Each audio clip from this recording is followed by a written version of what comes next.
The wind in the Wyoming Territory did not simply blow, it scoured.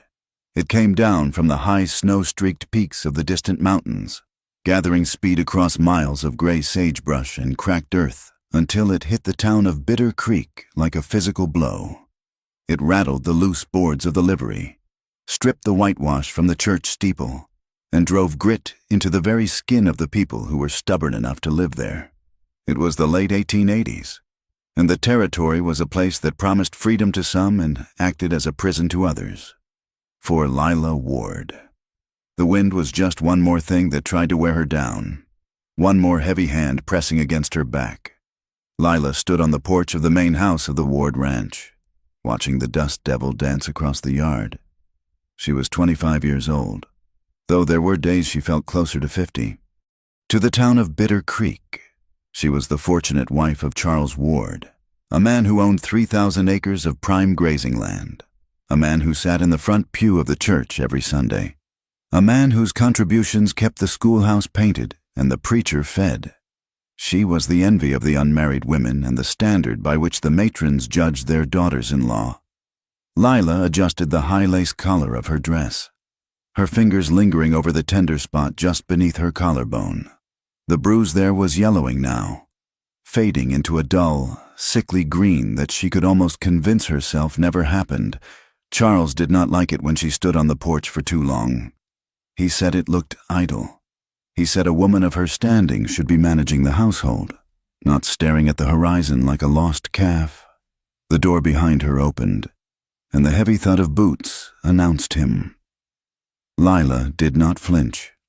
She had learned long ago that flinching only drew his attention, like a wolf drawn to a limping deer. "The wind is picking up," Charles said. His voice was a rich baritone, the kind of voice that sounded comforting when he read the Psalms on Sunday morning. "You should be inside, Lila. The dust will ruin your complexion." "I was just watching the hands bring the herd in," Lila said, turning to face him.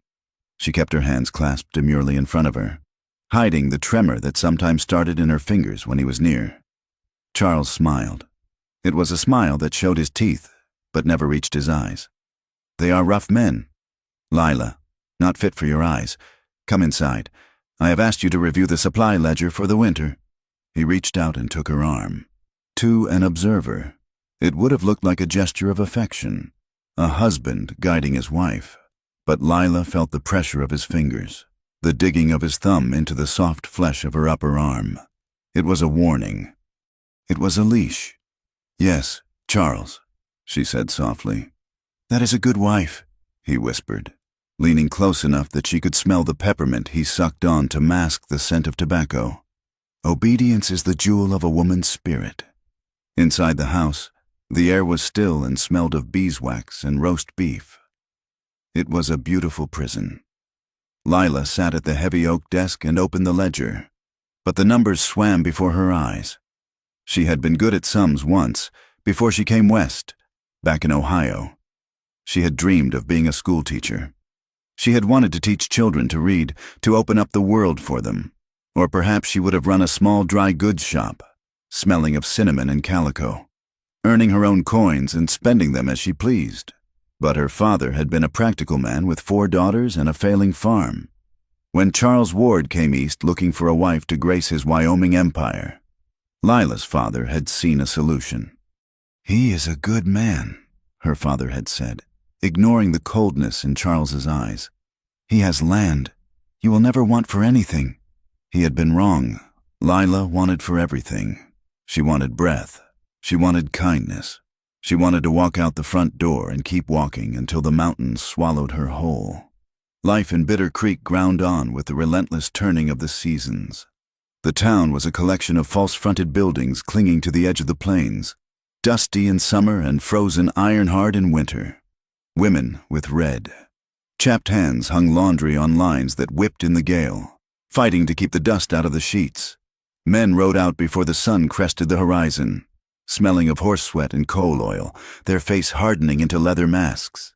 In this world, Charles Ward was a king. He walked down the boardwalk, and men tipped their hats. He spoke at the town council meetings, and people listened. He was generous with his money when people were watching. If Lila seemed quiet, if she startled when a door slammed, the townsfolk smiled pityingly. "She is delicate," the mayor's wife would say. "High-strung, some women just aren't built for the West. It is a blessing she has a strong man like Mr. Ward to look after her." Lila had no friends among the respectable women of the town. They were too busy judging the polish on her silver or the trim on her bonnet. Her only moments of respite came when she could slip away to the edges of the town, to the places where the polite society of Bitter Creek did not look too closely. Mrs. Chang ran the laundry at the far end of Main Street, a small shack that smelled perpetually of steam and lye soap. Mrs. Chang was a widow, a tiny woman with eyes as sharp as obsidian. She spoke little English to the customers who threw their dirty shirts on her counter. But with Lila, she had a quiet understanding. One Tuesday, Lila brought a bundle of Charles's shirts. "Starch on the collars," Lila said, her voice dull. "He likes them very stiff." Mrs. Chang took the bundle. She looked at Lila's wrist, where the sleeve of her dress had pulled back slightly to reveal a fresh purple mark. Charles had squeezed too hard when she had dropped a fork at dinner 2 nights ago. Mrs. Chang did not gasp. She did not ask what happened. She simply reached out and adjusted Lila's sleeve, pulling it down to cover the bruise. "Tea, Mrs. Chang said. It was not a question. She led Lila to the back of the shop, where a small kettle boiled on a cast-iron stove. They sat on crates, sipping bitter tea while the steam swirled around them. "Man is like Riverstone," Mrs. Chang said, staring into her cup. "Hard, cold. Water must flow around, or water gets trapped and goes bad." "I feel like I am drowning," Lila whispered. It was the first time she had said it aloud. Mrs. Chang nodded. "Then you must learn to swim, or you must get out of the water." Then there was Esther. Esther worked at the livery stable, mucking out stalls and hauling water. She was half Lakota and half white, belonging to neither world fully. The town tolerated her because she was good with horses, better than any man in the county, but they did not invite her into their parlors. Lila met her when Charles's carriage horse threw a shoe. While the blacksmith worked, Lila stood near the corral, watching Esther gentle a nervous colt. Esther moved with a fluid grace, her voice a low hum that seemed to settle the animal's fear. "You have a way with them," Lila said. Esther looked up, wiping her hands on her trousers. Her face was guarded. "Horses are honest, Mrs. Ward. They tell you when they are scared.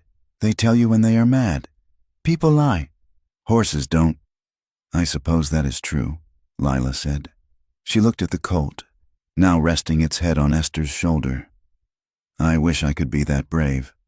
"It ain't bravery," Esther said, spitting into the dust. "It is just knowing that if you show fear, you get kicked, you stand your ground, or you get crushed." Lila took those words home with her, turning them over in her mind like polished stones. It was in late November when the stories about Cole Tanner began to drift through Bitter Creek. They came in with the freighters and the drifters, whispered over whiskey in the saloon and coffee in the general store. They said he was a tall man, lean as a whipcord, with a scar running along his jawline that looked like it had been carved by a knife. They said he had a gun hand faster than a striking rattlesnake. Some claimed he had killed a man in a saloon fight down in Texas. Others whispered he used to ride with a gang of outlaws before turning on them. "He is a bad sort," Charles declared one evening at dinner, slicing his steak with precise, surgical movements. "I saw him at the livery today. A drifter, eyes like a wolf. I told the sheriff we should not let his kind linger in Bitter Creek. They bring nothing but trouble and sin." Lila said nothing, keeping her eyes on her plate, but she felt a strange curiosity. A man who lived outside the rules, a man who did not care what the deacon thought. She saw him 2 days later. The wind was howling, kicking up grit that stung the eyes. Lila was walking out of the general store, clutching a parcel of thread and needles against her chest. A young boy, the son of the town baker, was running ahead of his mother, laughing as he chased a tumbling weed. The boy tripped over a loose board in the boardwalk. He fell hard, his small bundle of stick candy scattering into the muddy street. The boy began to cry. A high, thin sound in the wind. The baker's wife was too far back, laden with packages. But a man stepped out of the shadows of the saloon porch. It was him, Cole Tanner.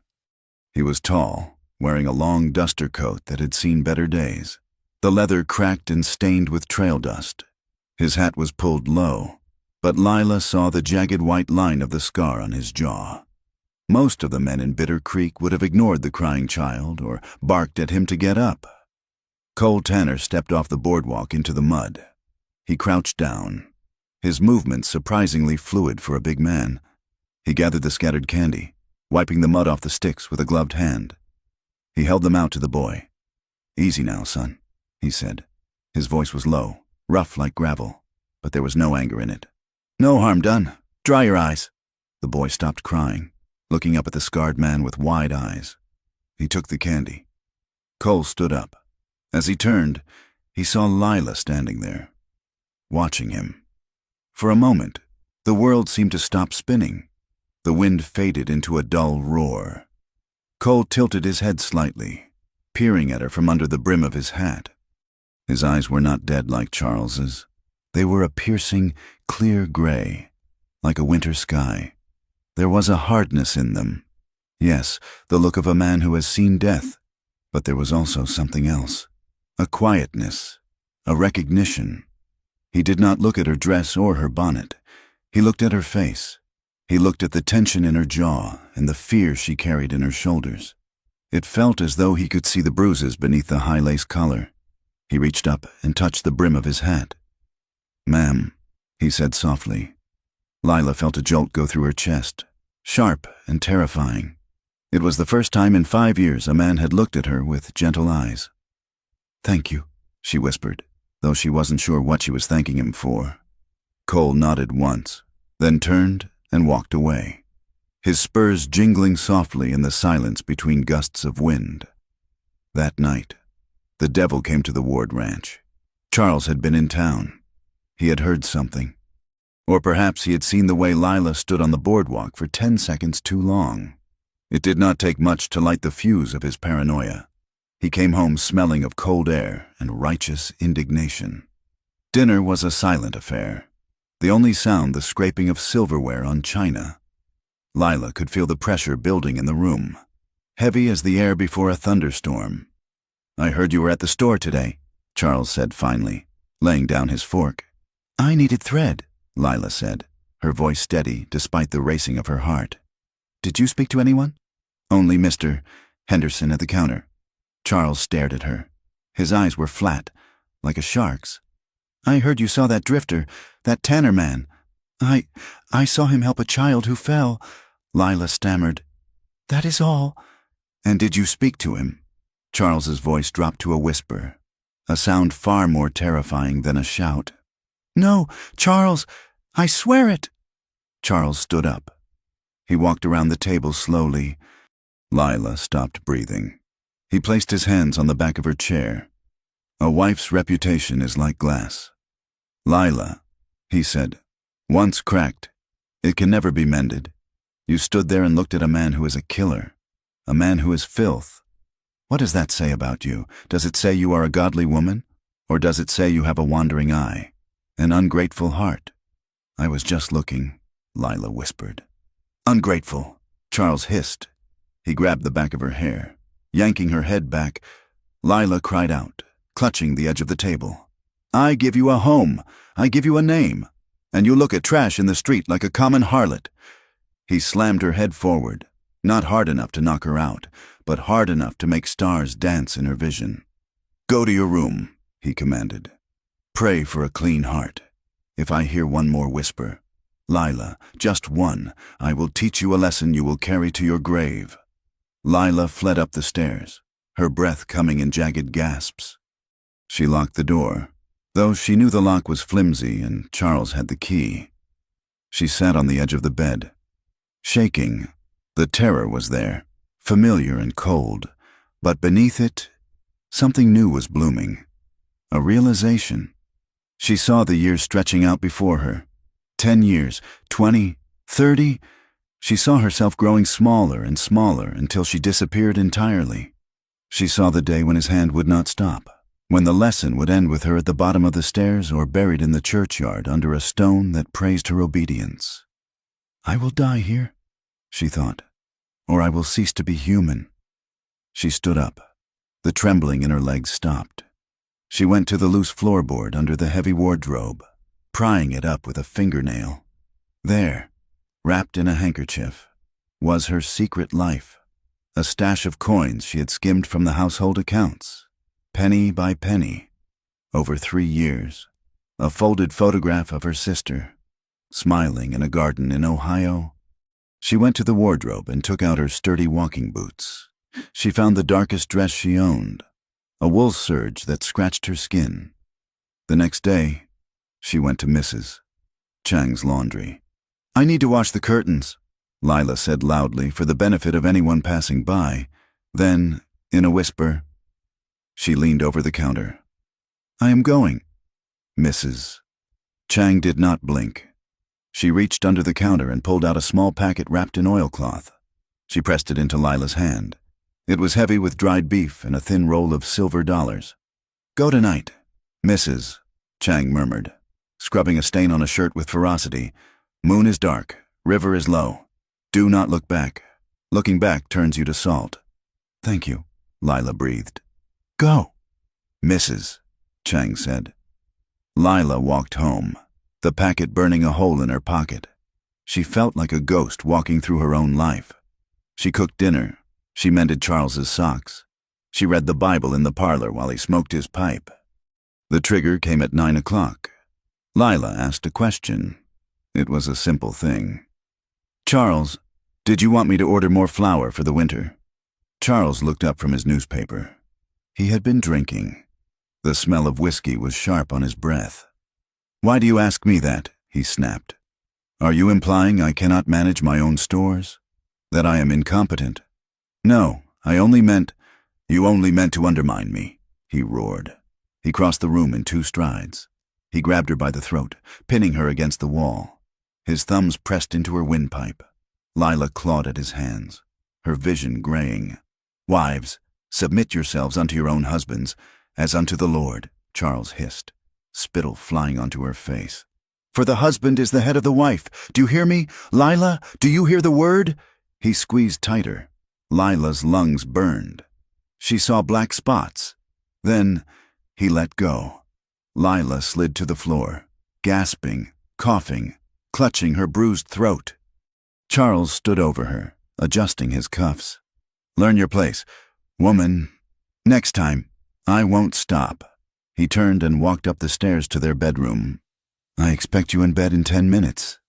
Lila lay on the floor, listening to his boots hit the floorboards above. She listened to the creak of the bed springs. She waited until the rhythm of his snoring began, a sound like a saw cutting through wood. She stood up. She did not go to the bedroom. She went to the kitchen. She put on her boots. She put on the dark dress. She took the small bag she had packed with the coins, the photo, and the food. She saw Charles's old heavy canvas coat hanging by the back door, too big for her, but warm. She put it on. She opened the back door. The cold air hit her like a slap, sharp and shocking. It was 20 degrees below freezing. The wind was a knife. Lila stepped out into the night. She did not close the door. She did not care if the snow blew into his pristine kitchen. She ran.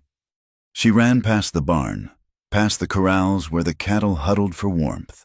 She ran toward the river that marked the edge of the ward land. The ground was frozen hard, uneven and treacherous in the pitch blackness. There was no moon, only the cold. Indifferent stars watched her. Her breath burned in her chest. Every shadow looked like Charles. Every sound of the wind sounded like his voice calling her name. Coyotes yipped in the distance, a manic laughing sound that made her skin crawl. He will wake up, she thought. He will find me. He will drag me back by my hair. But she kept running. Her legs were numb. Her face was numb. She reached the riverbank. The cottonwood trees were skeletons against the dark sky, their branches rattling. The river was a black ribbon, churning with ice. She stopped, her chest heaving. She had to cross. If she crossed, she was on public land. She could hide in the hills. Then she saw the horse. A massive bay gelding stood in the shallows, breaking the thin ice near the edge to drink. A rider sat on its back, a dark silhouette against the stars. Lila froze. Panic seized her throat. One of Charles's men, it had to be. She turned to run back into the brush. "Easy," a voice said. It was not Charles. It was not a ranch hand. It was a voice like gravel and smoke. The rider nudged his horse out of the water and up the bank. He struck a lucifer match on his saddle horn. The sudden flare of light illuminated the scar on his jaw, the gray eyes, the battered hat. Cole Tanner. He held the match up, looking at her. He saw the coat that swallowed her small frame. He saw the terror in her wide eyes. He saw the red marks on her throat where Charles's fingers had been an hour ago. The match burned down, stinging his fingers, and he shook it out, plunging them back into darkness. But his eyes had adjusted. "You are the ward woman," he said. It wasn't a question. Lila couldn't speak. She was shivering so hard her teeth chattered. She hugged the canvas coat tighter around herself. Cole looked past her, toward the distant lights of the ranch house on the hill. Then he looked at the black, icy water of the river. He looked back at her. He didn't ask for her story. He didn't ask if she was guilty or innocent. He saw a woman running for her life, and that was all he needed to know. He shifted in his saddle, extending a gloved hand down toward her. "If you are going to cross, ma'am," he said, his voice steady over the sound of the wind and the rushing water. "Cross with me." Lila stared at his hand. It was big, scarred, leather-clad, a stranger's hand, a killer's hand. The town said. Behind her lay the warm house, the silk dresses, and the man who quoted scripture while he choked the life out of her. Ahead lay the freezing river, the dark unknown, and a man with a gun. The wind howled, pushing her forward. Lila reached up. Her fingers were small and white against his dark glove. "Yes," she whispered, the word lost to the wind. Cole's grip tightened around her hand, strong and sure. He didn't pull her roughly. He anchored her. Together, they turned toward the water. The water hit Lila like a sledgehammer made of ice. It stole the breath from her lungs and sent a shock of pain shooting up her legs. Sharp and immediate. The current was stronger than it looked from the bank. A black, muscular force that wanted to drag her down into the silt and keep her there. She stumbled, her boots slipping on the slick river stones, and for a terrifying second, the water rushed up to her waist, threatening to swallow her. "Hold on!" Cole's voice was a rough bark over the roar of the water. He did not wait for her to find her footing. He leaned low from the saddle, his leather duster dragging in the current, and clamped his hand around her forearm. His grip was iron. There was no hesitation, no testing of her weight. With a grunt of effort, he hauled her upward. Lila scrambled, her wet skirts heavy as lead, her fingers clawing at the saddle leather. The horse's mane, anything she could reach. Cole caught her by the back of Charles's heavy canvas coat and pulled her up in front of him. She landed awkwardly across the pommel, gasping for air, water streaming from her boots. Cole shifted her, his arm coming round her waist to lock her against his chest. "Easy," he murmured, but he was speaking to the horse now. The big bay gelding was fighting the current, its hooves slipping on the riverbed. "Get up there! Hop!" Lila pressed her face into the rough wool of Cole's coat. She was shivering so violently that her teeth clicked together, a sound she could not stop. The cold was a physical agony, boring into her bones. But as the horse lunged up the muddy bank on the far side, Lila realized she was not looking back. The terror of the freezing water was nothing compared to the terror of the warm house she had left behind. They were across. Cole did not stop at the water's edge. He spurred the horse forward, guiding it into a dense thicket of cottonwoods and willow brush that lined the riverbank. The branches whipped at them, scratching at the canvas coat, stripping the leaves from the brush. Only when they were deep in the shadows, hidden from the view of the ranch across the water, did he rein the horse in. He swung down from the saddle, his boots sinking into the half-frozen mud. He reached up and pulled Lila down. Her legs folded under her, numb and useless, and he had to catch her to keep her from collapsing into the dirt.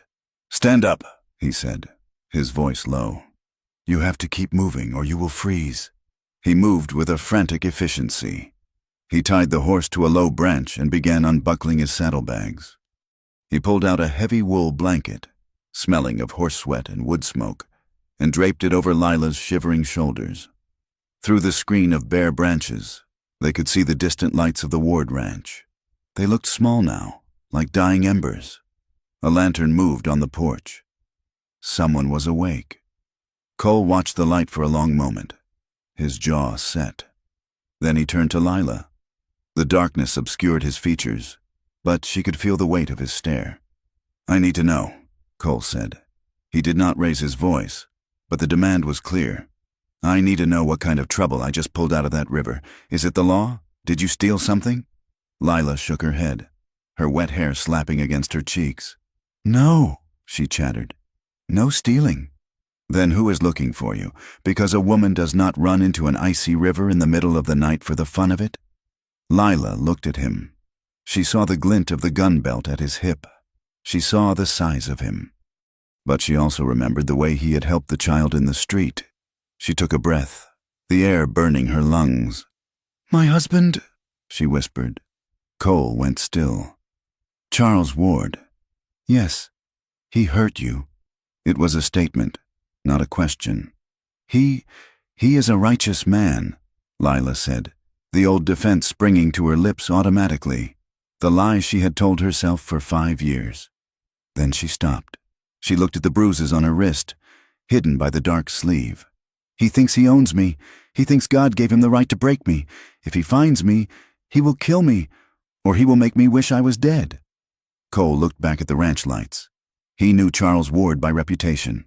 Everyone did. The deacon, the rich man, the man who donated to the orphanage and underpaid his hands. Cole had known men like that before. Men who wore clean shirts and held Bibles and had souls as black as tar. He looked at his horse. He looked at the shivering woman wrapped in his blanket. He was a drifter. He had $10 in his pocket and a reputation that made sheriffs watch him when he rode into town. Taking this woman was kidnapping in the eyes of the law.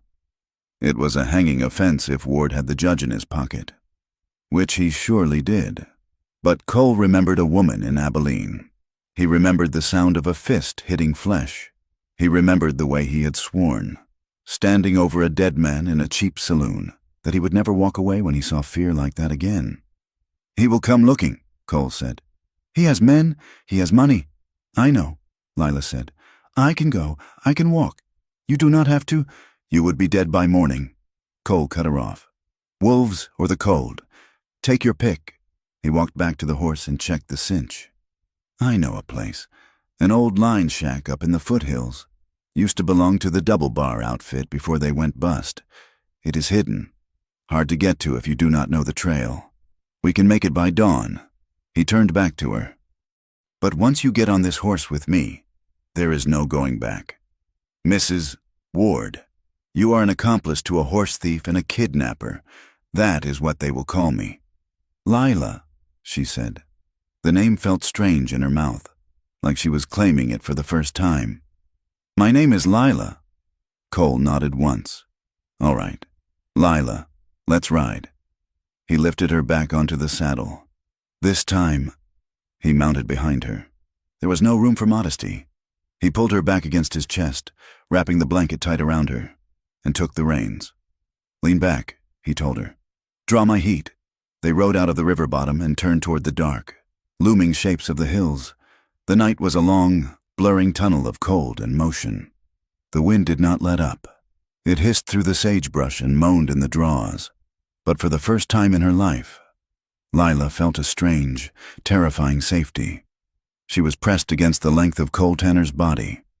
She could feel the steady, slow thud of his heart against her back. It was a calm rhythm, unlike the frantic rabbit pulse of her own fear. She could feel the hard muscles of his arms on either side of her as he guided the horse, the rough texture of his duster, the smell of him. Tobacco. old leather, the sharp scent of pine pitch. She was exhausted, her body pushed beyond its limits, but her mind was awake, racing. She was a married woman, fleeing in the night with a stranger. The scandal of it would ruin her name forever. The women in town would purse their lips. The preacher would strike her name from the church roll. Let them, she thought. Let them have their names. I have my life. She dozed fitfully, her head falling back against Cole's shoulder. Every time she slipped, his arm tightened instinctively, holding her safe. He did not speak. He simply rode, a silent guardian in the dark, putting mile after mile between her and the man who claimed to own her. The dawn broke slowly, a bruised purple light bleeding over the eastern horizon. The air was so cold it seemed to snap. The landscape had changed. They were out of the flat plains and into the rough, broken country of the foothills. Scrub pine and juniper dotted the slopes, and rock formations jutted out of the earth like broken teeth. Almost there, Cole said. His voice was rough with fatigue. They crested a ridge, and there, nestled in a small hollow protected by a stand of ponderosa pines, was the shack. It was a pitiful thing. The roof sagged in the middle. The logs were gray and weathered, the chinking falling out in chunks. The door hung crooked on leather hinges. To anyone else, it would have looked like a ruin. To Lila, it looked like a palace. It looked like a place Charles Ward did not know. Cole reined in the horse and slid off, his boots crunching on the frost-covered ground. He reached up for her. Lila tried to dismount, but her legs were stiff and refused to obey. She practically fell into his arms. He caught her, holding her for a moment until she found her balance. His hands were large and warm through her coat. "Steady," he said. He led her to the door and kicked it open. The inside smelled of dust and rats and old wood smoke. It was freezing, darker than the outside, but it had 4 walls and a roof. "Stay here," Cole said. "I will see to the horse and get some wood." Lila stood in the middle of the room, clutching the blanket. She looked at the dirty floor. She looked at the blackened stone hearth. A sob caught in her throat, sharp and unexpected. She heard Cole outside, the rhythmic chop of a hatchet. The sound was domestic, normal. It broke something inside her. When Cole came back in, his arms full of dead wood and kindling, he found her standing exactly where he had left her. He did not speak. He knelt by the hearth and began to build a fire. Lila watched him. He shaved a piece of pine into thin curls with a knife he pulled from his belt. He stacked the wood with care, leaving space for the air to draw. He struck a match on his thumbnail and cupped the flame, coaxing the fire to life. It was such a small thing, the way he handled the wood, the way he poured water from his canteen into a battered tin kettle he found in the corner. He moved with a quiet reverence for the tools of survival. He did not throw things. He did not slam the wood down. The fire caught, snapping and popping, casting a warm, orange glow into the room. The heat washed over Lila, thawing her frozen hands, and then she broke. It started as a tremor in her chin, then a hitch in her chest. The exhaustion, the terror, the cold, the sheer enormity of what she had done crashed down on her. She sank to the floor, pulling her knees to her chest, and covered her face with her hands. Great. Racking sobs tore through her. She cried for the girl she had been who wanted to teach school. She cried for the bruises on her skin. She cried because she was in a shack with a strange man, and she was a fallen woman, and she had no money and no future. "I can't," she gasped. The words choked out between sobs. "I am sorry. I am so sorry. I am weak. I am useless." Cole did not come over and hush her. He did not tell her to stop making a scene. He did not tell her she was hysterical. He sat back on his heels near the fire, taking off his hat. He ran a hand through his dark, matted hair. He let her cry. He gave her the space to fall apart. When the sobs quieted to hiccuping gasps, he spoke. He didn't look at her. He looked at the flames dancing in the grate. "I killed a man in Texas," he said. His voice was flat, matter-of-fact. Lila lowered her hands, sniffing, wiping her nose on her sleeve. She looked at him. "It was in a saloon outside of Fort Worth." Cole continued. "He was drunk. He was beating a girl who worked there, slamming her head against the bar. Nobody did anything. They just watched. I told him to stop. He pulled a knife. I shot him." He picked up a piece of wood and turned it over in his hands. "The girl lived, but the man, his brother, was the deputy. They put a price on me. Said it was murder. Said I gunned him down in cold blood." He looked at Lila then. His eyes were shadowed, full of old pain. "I have been running for 6 years, drifting. I have done things I am not proud of to stay alive. I am not a good man, Lila, but I learned one thing that night." "What?" Lila whispered. "That sometimes the law is just a piece of paper written by the men who have the biggest guns," Cole said. "And sometimes doing the right thing means you lose everything else." He tossed the wood into the fire. "You are not weak. You crossed that river. You are here. That is the only thing that matters." Lila stared at him. She saw the scar on his jaw, the white mark of violence. She had been taught that violence was a sin, that anger was the devil's work. But this man had used violence to save a woman he didn't know. He had lost his life for it. A strange feeling unfurled in her chest. It wasn't fear, it was recognition. They were both marked. They were both running. "Thank you," she said softly. Cole nodded. "Rest now. I will take the first watch." While Lila slept the sleep of the dead on the hard floor of the shack, wrapped in Cole's blanket, the sun rose over Bitter Creek. Charles Ward stood in the kitchen of his ranch house. The fire in the stove had gone out. The house was cold. He held a piece of paper in his hand, the note Lila had not written. There was no note, just an empty space where his wife should be. He had checked the barn. He had checked the river. He had seen the hoof prints in the mud on the far bank. A shod horse, a heavy horse. His face was a mask of calm, but his eyes were burning with a cold, blue fire. He did not scream. He did not throw the china. Charles Ward was a man of plans. He walked to the wall and took down his hat. He put on his coat. He checked his reflection in the hallway mirror, straightening his tie. He looked every inch the grieving, worried husband. He rode into town at a gallop. He went straight to the sheriff's office. Sheriff Miller was a man who owed his position to the influence of the Ward family. He looked up from his desk, startled, as Charles strode in. "Mr. Ward, is something wrong?" "My wife," Charles said, his voice trembling with a perfectly manufactured emotion. "She is gone. Sheriff, taken." "Taken?" Miller stood up. "What do you mean?" "I woke up and she was gone. I found tracks by the river, a man's horse. There were signs of a struggle." Charles leaned his hands on the desk, looking the sheriff in the eye. "I believe it was that drifter, that Tanner fellow. I saw him watching her in town yesterday. He has kidnapped her. Sheriff, he has stolen my wife." The gossip spread through Bitter Creek faster than a prairie fire. By noon, the story had mutated and grown. Lila Ward had been dragged from her bed in her nightgown. Lila Ward had been seduced by a smooth-talking outlaw. Lila Ward was a victim. Lila Ward was a harlot who ran off. "I always said she was flighty." "Mrs." Baker whispered to her neighbor. "Ungrateful is what she is. After Mr.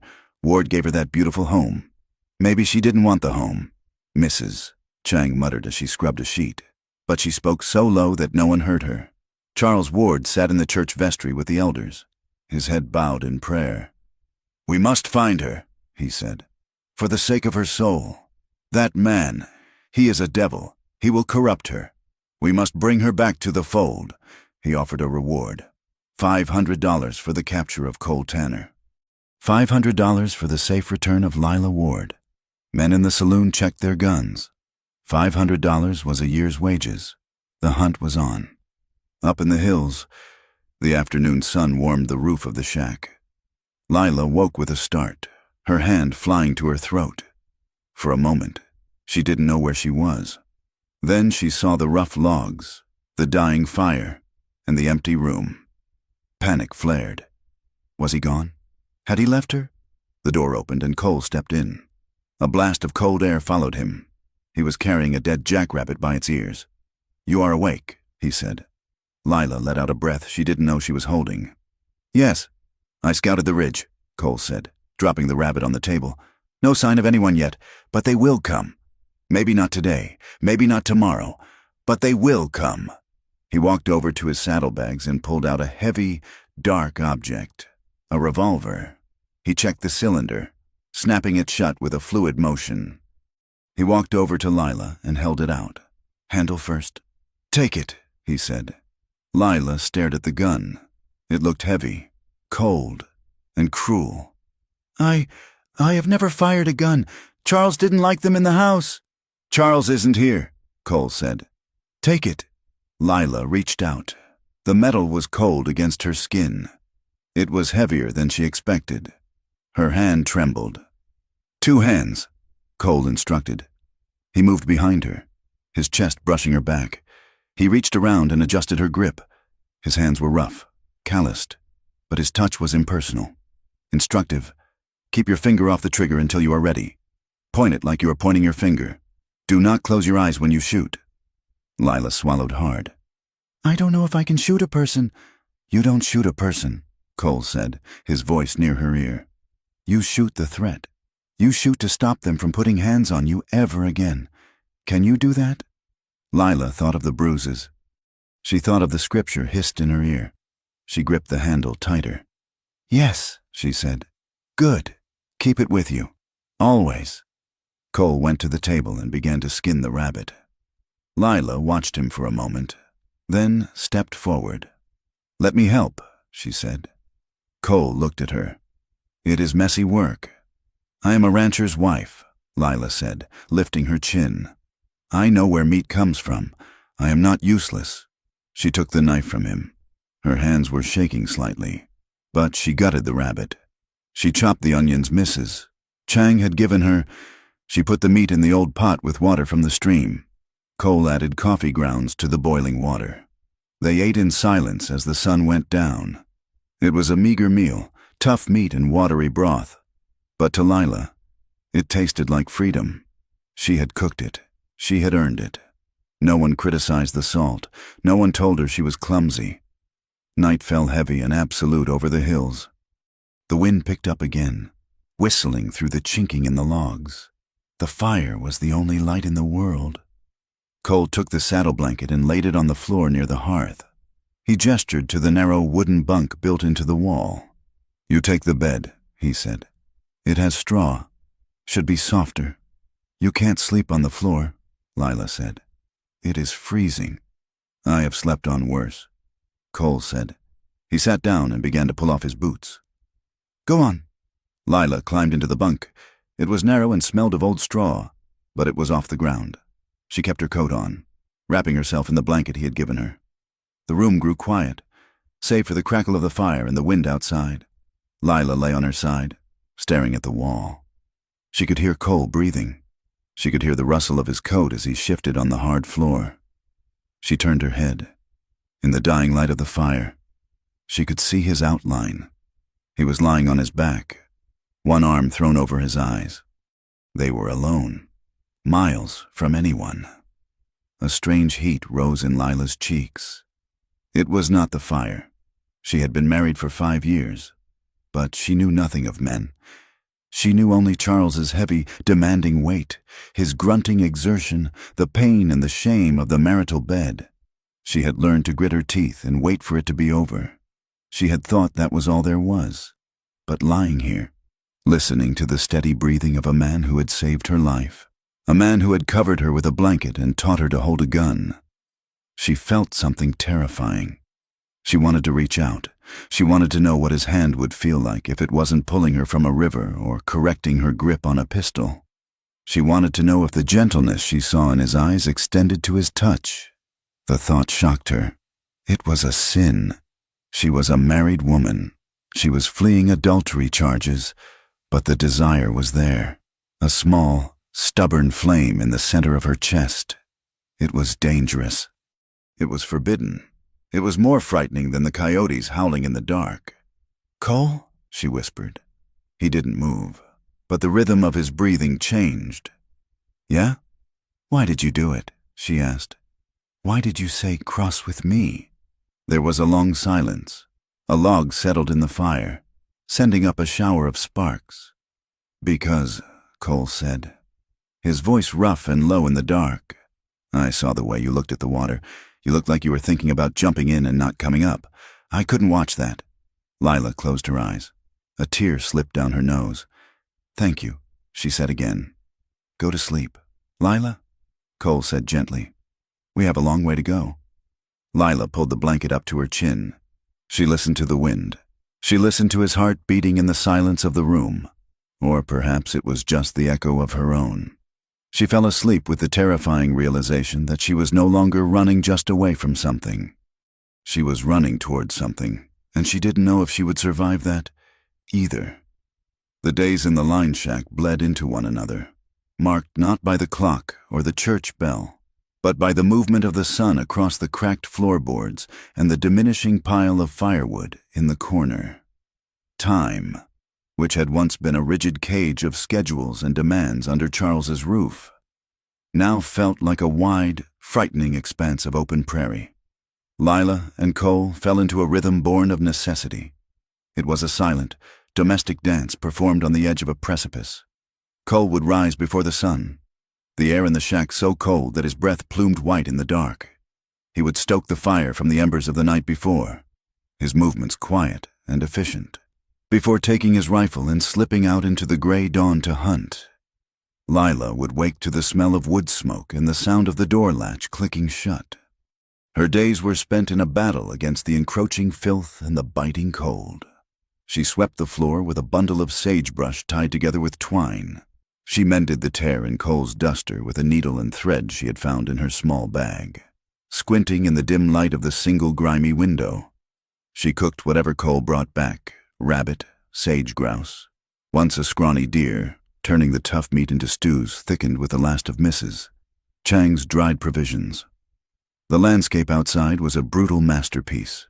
The hills rolled away in waves of brown and gray, dusted with the white of frost that refused to melt in the shadows. The wind was a constant companion. It did not just blow, it hunted. It tore at the loose shingles of the roof and whistled through the gaps in the logs. A mournful, hungry sound that made Lila pull the blanket tighter around her shoulders. At night, the stars were terrifyingly bright. Sharp points of ice hammered into a black velvet sky, watching them with an indifference that made Lila feel very small. Every afternoon, when the sun was highest, Cole would take her outside to the edge of the clearing. He would set up a piece of firewood or point out a knot on a pine tree. "Again," he would say, his voice low and patient. Lila would raise the heavy revolver. At first, it had felt like a monster in her hand, a thing of death that she had no right to touch. But day by day, the weight became familiar. She learned to plant her feet, to breathe out slowly, to squeeze the trigger rather than jerk it. The first time she hit the tree trunk, sending a spray of bark flying.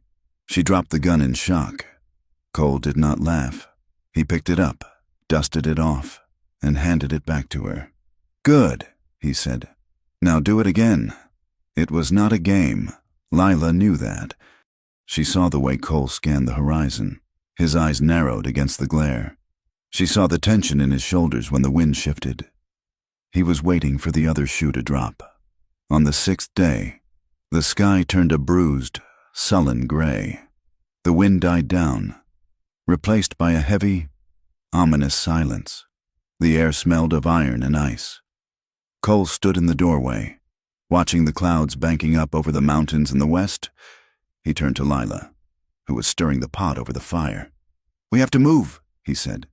Lila looked up, the wooden spoon pausing in her hand. "Now, it looks like a storm is coming." "That is why we have to go," Cole said, closing the door and shutting out the cold. "If the snow comes while we are here, we are trapped. We will starve or freeze. And if the snow holds off, Ward's men will have widened their circle. They will check the line shacks first. It is the only shelter for 20 miles. "Where will we go?" Lila asked. The fear, which had been a low hum, spiked in her chest. "Red Hollow," Cole said. "It is a mining town about 3 days' ride south. Rough place. People there don't ask too many questions. We can get lost in the noise." He walked over to the table and looked at her. His gray eyes were serious, searching her face. But we can't ride in there as a drifter and a runaway wife. The sheriff in Red Hollow is lazy, but he isn't blind. If a man like Charles has put money on our heads, those posters will be traveling fast. So what do? We lie, Cole said. We ride in as a married couple, farmers maybe, or travelers looking for work. You are Mrs. Tanner. The name hung in the air between them. Mrs. Tanner. It sounded heavy and strange. A stone dropped into a still pond. Lila looked at her hands, red from the cold water and rough work. Mrs. Tanner, she repeated softly. It did not taste like a lie. It tasted like a shield. It is just for the road, Cole added quickly, turning away to pack his saddlebags. Just to keep heads from turning. I know, Lila said, but her heart was beating a strange, frantic rhythm against her ribs. They left within the hour. The big bay horse puffed and stamped as Cole tightened the cinch. He mounted first, then reached down to pull Lila up. She settled in front of him, the saddle horn pressing against her thigh, his arms coming around her to take the reins. Lean back, he told her. It is going to be a long ride. Lila hesitated for a fraction of a second, her back stiff. Then she exhaled and let her weight rest against his chest. He was solid, warm, a wall of living heat against the biting cold.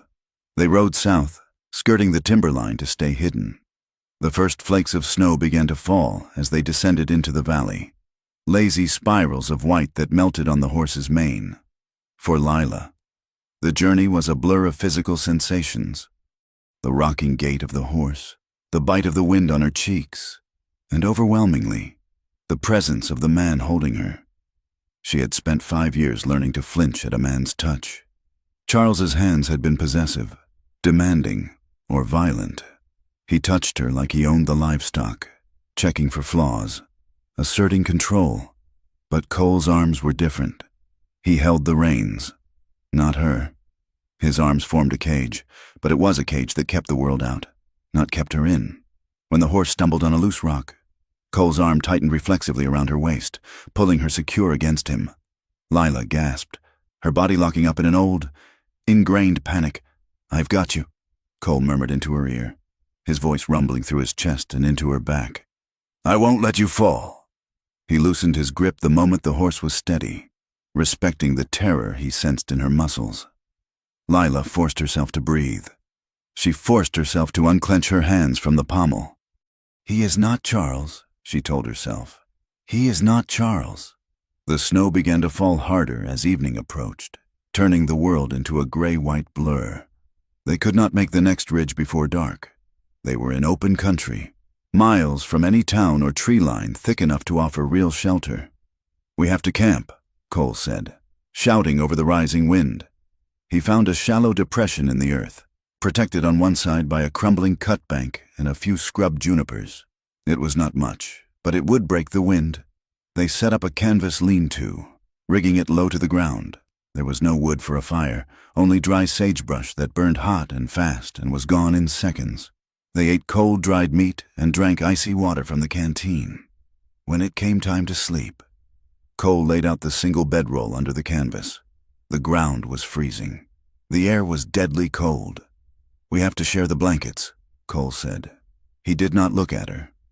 He was busy arranging the saddle to block the wind at their heads. We will freeze separately. I know, Lila said.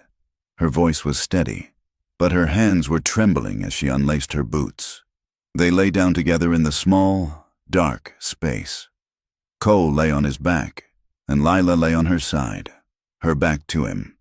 He pulled the heavy wool blankets over them, tucking the edges in to seal out the draft. Then, tentatively, he moved closer. He draped his arm over her waist, pulling her back until she was pressed against the length of him. Just for warmth, he whispered. Just for warmth. She echoed, but it was more than warmth, lying there in the dark, with the snow hissing against the canvas inches from her face. Lila felt a terrifying awareness of him. She could feel the heavy buckle of his belt against her hip. She could feel the roughness of his shirt.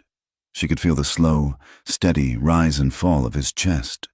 She was married to another man, a man who was likely hunting them right now. She was a fugitive, and yet every nerve in her body was singing with a strange, dark electricity. Cole did not move. He did not let his hand wander. He lay as still as a statue, his breathing controlled and deep. His restraint was a physical thing, a wall he had built between them.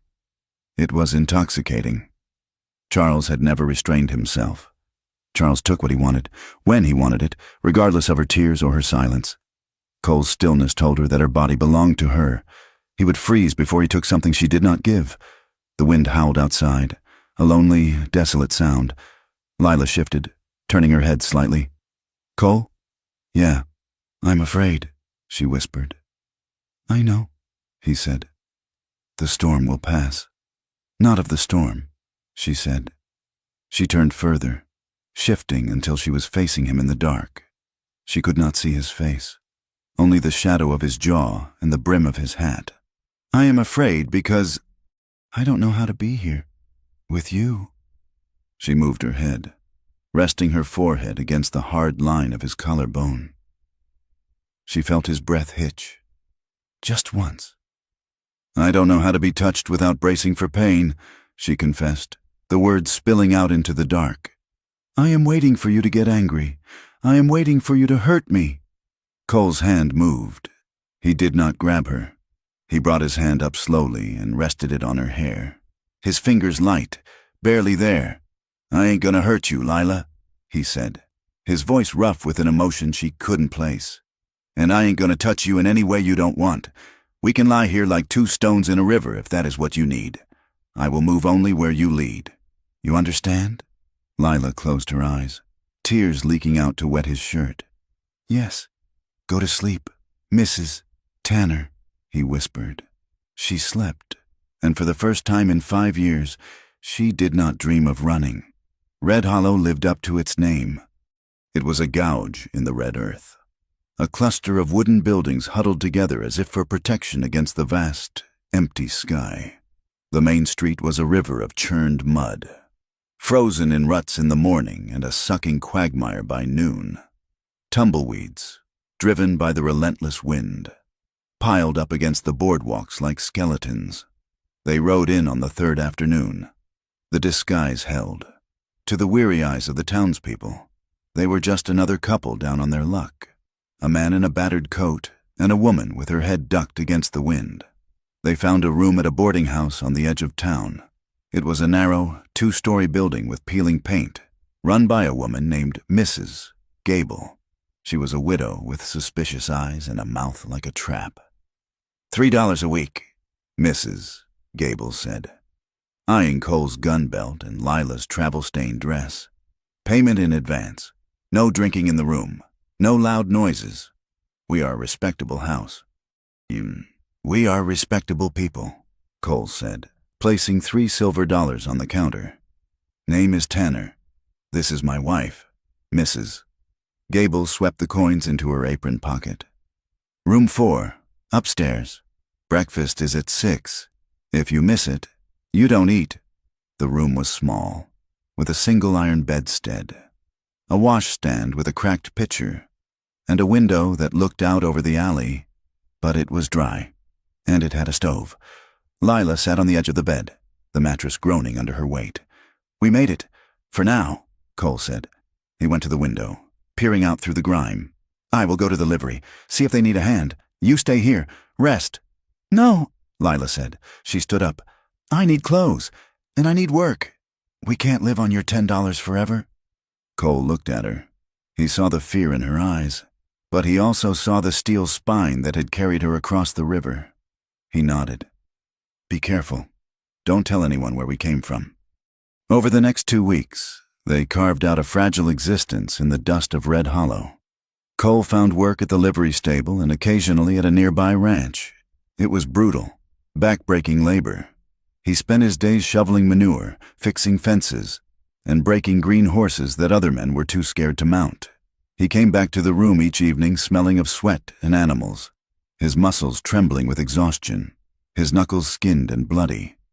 Lila bought a second-hand calico dress and a sturdy apron from the general store. It was plain, faded, and nothing like the silk and velvet Charles had dressed her in. She loved it. It was her own. She found work at a small cafe down the street. It was a greasy, noisy place filled with miners and cowhands. She washed dishes until her hands were raw, peeled sacks of potatoes, and mended aprons for the owner. It was there she met the other women.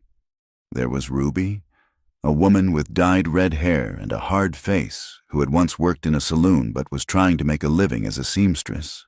There was Sarah, a young rancher's daughter whose husband had died of fever, leaving her with 2 children and no money. And there was Bessie, the wife of a black freighter, who worked in the kitchen and suffered the indignities of the town with a quiet, regal dignity. They were a sorority of survival. They did not ask Lila many questions, sensing the shadows in her eyes. "You got a good man?" Ruby asked one afternoon as they sat on the back stoop, taking a break. She was smoking a thin cigarette she rolled herself. Lila flinched at the question. "Yes, he is. He works hard."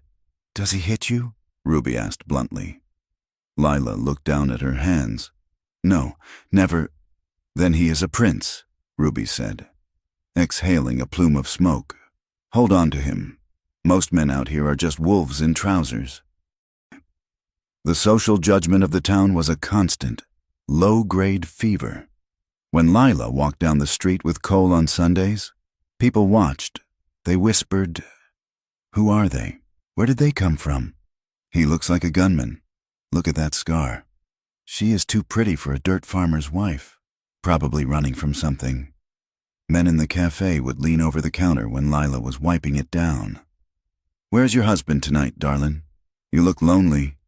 Lila learned to keep her eyes down, to give non-committal answers, to use the name Tanner like a shield, but the fear never left her. Every time the door opened, she expected to see Charles standing there, his face twisted in righteous fury. But the most dangerous thing in Red Hollow wasn't the gossip or the hard work. It was the room at the top of the stairs. It was the intimacy of sharing a life with Cole without truly sharing it.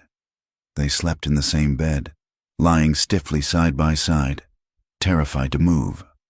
They ate their meager suppers sitting on the floor by the stove, talking about the weather, about the price of beans, about anything except the electricity that crackled between them. One evening, Cole came back later than usual. It had been raining, a cold, sleety rain that turned the red dust to slime. He was soaked to the bone, shivering as he came through the door. Lila was waiting. She had heated water on the stove. "You are frozen," she said, standing up. "It is a rough night," Cole said, hanging his hat on the peg. He looked exhausted, his face gray with fatigue, the scar on his jaw standing out starkly against his pale skin. "Wash up," Lila said softly. "I have warm water." She poured the water into the ceramic basin on the washstand. Cole stripped off his sodden shirt. His back was a map of muscles and old scars. Lila turned away to give him privacy, pretending to busy herself with mending a shirt. But when she turned back, he had finished washing his face and was drying it with a towel. Lila had let her hair down for the night. It fell in a heavy, dark curtain around her shoulders. She had unbuttoned the high collar of her dress to wash her own neck. Cole lowered the towel. He stopped. The lamplight cast a golden glow over the room. It caught the curve of Lila's bare neck, the hollow of her throat, the softness of her shoulder. Cole stared at her. He didn't move. He didn't breathe. The silence in the room stretched, heavy and thick. It was not the silence of the line shack or the trail. It was a silence filled with a hunger that had been starving for weeks. Lila felt a pull in her chest so strong it frightened her. She looked at him, this scarred, dangerous, gentle man who had ridden into hell for her. She saw the way his eyes tracked the line of her throat. She saw his hands clench into fists at his sides, as if he was physically restraining himself from reaching out. She was still married. The law said she belonged to Charles. The church said she was committing a sin by even being here, but Charles was a ghost. Charles was pain and darkness. Cole was standing in front of her, warm and alive. Lila took a step forward. Then another. "Cole," she whispered. He looked at her eyes then. "Lila, don't. I am hanging on by a thread here." "Let go," she said. She reached out and took his hand. It was rough, calloused, trembling slightly. She pressed it to her cheek. Cole let out a ragged breath. Like a man surfacing from deep water, he turned his hand, cupping her face, his thumb tracing the line of her cheekbone. "You are sure?" he asked, his voice a wreck. "Lila, if we do this, there is no going back. I am a wanted man. I have nothing to give you but a hard life." "I don't want a soft life," Lila said fiercely. "I want a life that is mine. I want you." He lowered his head. The kiss was not like the kisses in the dime novels. It was tentative at first, a question asked and answered. His lips were chapped, tasting of rain and salt. He kissed her as if he was afraid she might break. But Lila did not break. She pressed into him. She wrapped her arms around his neck, her fingers tangling in his damp hair. She opened her mouth to him, a surrender that was also a demand. The kiss deepened, turning hot and desperate. Cole groaned low in his throat, his arms coming around her, pulling her crushed against his chest. The hunger they had both been suppressing exploded. He lifted her, carrying her the 2 steps to the bed. He laid her down as if she were made of glass. But his hands were urgent. There was no fear. That was the miracle of it. Lila had thought she would be afraid. She had thought her body would remember the pain of Charles and shut down.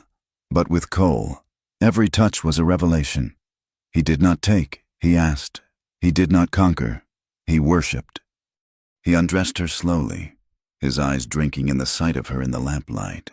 He kissed the scars on her soul. He kissed the hollow of her throat where the pulse beat frantically. "Lila," he whispered against her skin. "Beautiful." When they finally joined together, it was not an act of duty. It was a reclaiming. It was fierce and tender and clumsy and perfect. Lila cried out, not in pain, but in shock at the sheer intensity of feeling, the realization that this heat, this connection, this pleasure was what had been stolen from her. Later, the room was quiet. The lamp had burned down to a flicker. Lila lay with her head on Cole's chest, her hair spread out over his skin like a dark fan. His arm was around her, holding her close, his fingers idly tracing patterns on her bare arm.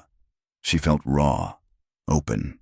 She felt a guilt that clawed at the edges of her mind, the guilt of the adulteress, the runaway. But stronger than the guilt was a fierce, protective joy. "You okay?" Cole asked, his voice rumbling in his chest. Lila nodded against him. "Yes." "I don't own you." "Lila," Cole said quietly. He sounded like he was making a vow. "I never will. You are free, even with me. You understand that?" Lila lifted her head to look at him. His eyes were dark in the shadows, but she knew the expression in them. "I know," she said. "That is why I chose you." Outside, the wind howled through the crooked chimneys of Red Hollow, rattling the window pane. It was a reminder. The world was still out there. Charles was still out there. The law was still coming. But in the small, warm circle of the bed, Lila closed her eyes and listened to Cole's heart beating against her ear. And for tonight, it was enough. While Lila and Cole were building their fragile sanctuary in the dust of Red Hollow, Charles Ward was weaving a net of iron and paper across the Wyoming territory. He did not ride out into the blizzard himself. Men of his station did not freeze their fingers when they could pay others to do it. He sat in his study, the air thick with the smell of pipe tobacco and cold determination, and waged a war of reputation. He hired the Pinkerton Agency, sending a wired draft to their Denver office with instructions to spare no expense.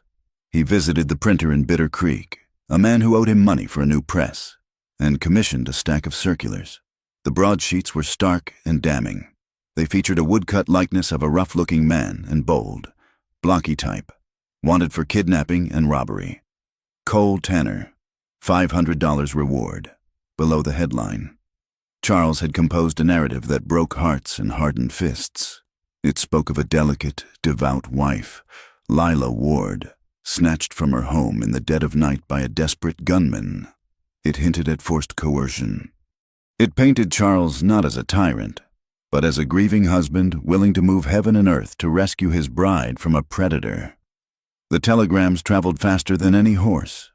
They clicked over the wires, jumping from station to station. carrying Charles's version of the truth to every sheriff within 300 miles. Sheriff Ed Hatcher of Red Hollow was a man who preferred his days quiet and his whiskey cheap. He sat in his office, feet up on the scarred desk, when the telegraph operator from the depot came running in, waving a yellow slip of paper. Hatcher read the message twice. He rubbed his bristly chin, his eyes narrowing. He thought about the couple who had ridden in 2 weeks ago. The Tanner folks, quiet, kept to themselves. The man worked hard at the livery, muscles like twisted rope, scarred face. The woman looked at the ground a lot. Well now, Hatcher grunted, swinging his boots to the floor. Seems we are harboring a celebrity. He stood up, checking the load in his Colt revolver. Get Deputy Klein. Tell him to bring the shotgun. Cole was sweating. The afternoon sun beat down on the livery yard, turning the corral into a dusty oven. He was shoeing a sour-tempered roan mare that had already tried to kick him twice.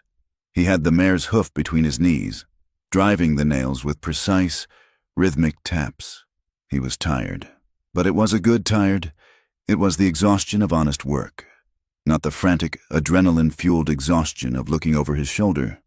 Tonight, he would go back to the room. Lila would be there. They would eat stew, and she would read to him from a discarded newspaper she had found. And then they would turn down the lamp. The thought made a softness bloom in his chest that he quickly tamped down. Cole Tanner! The voice was a shout, harsh and commanding. Cole did not drop the hoof immediately. He set the foot down gently, patted the mare's flank, and straightened up slowly. He wiped his hands on a rag, turning toward the gate. Sheriff Hatcher stood there, his service revolver drawn and leveled at Cole's chest. Beside him, a young deputy held a double-barreled shotgun, his knuckles white on the stock. Easy, Cole said, his voice level. He kept his hands away from his hips. What is this, Sheriff? You know what this is. Hatcher spat. I have a telegram here from Charles Ward. Says you stole his wife. Says you robbed his safe before you left. Cole went still. The air seemed to leave the yard. I didn't steal a dime, and the lady came with me of her own free will. That ain't what the telegram says, Hatcher said, stepping closer, the gun never wavering. And the law don't generally believe that a rich man's wife runs off with a broke drifter unless she was forced.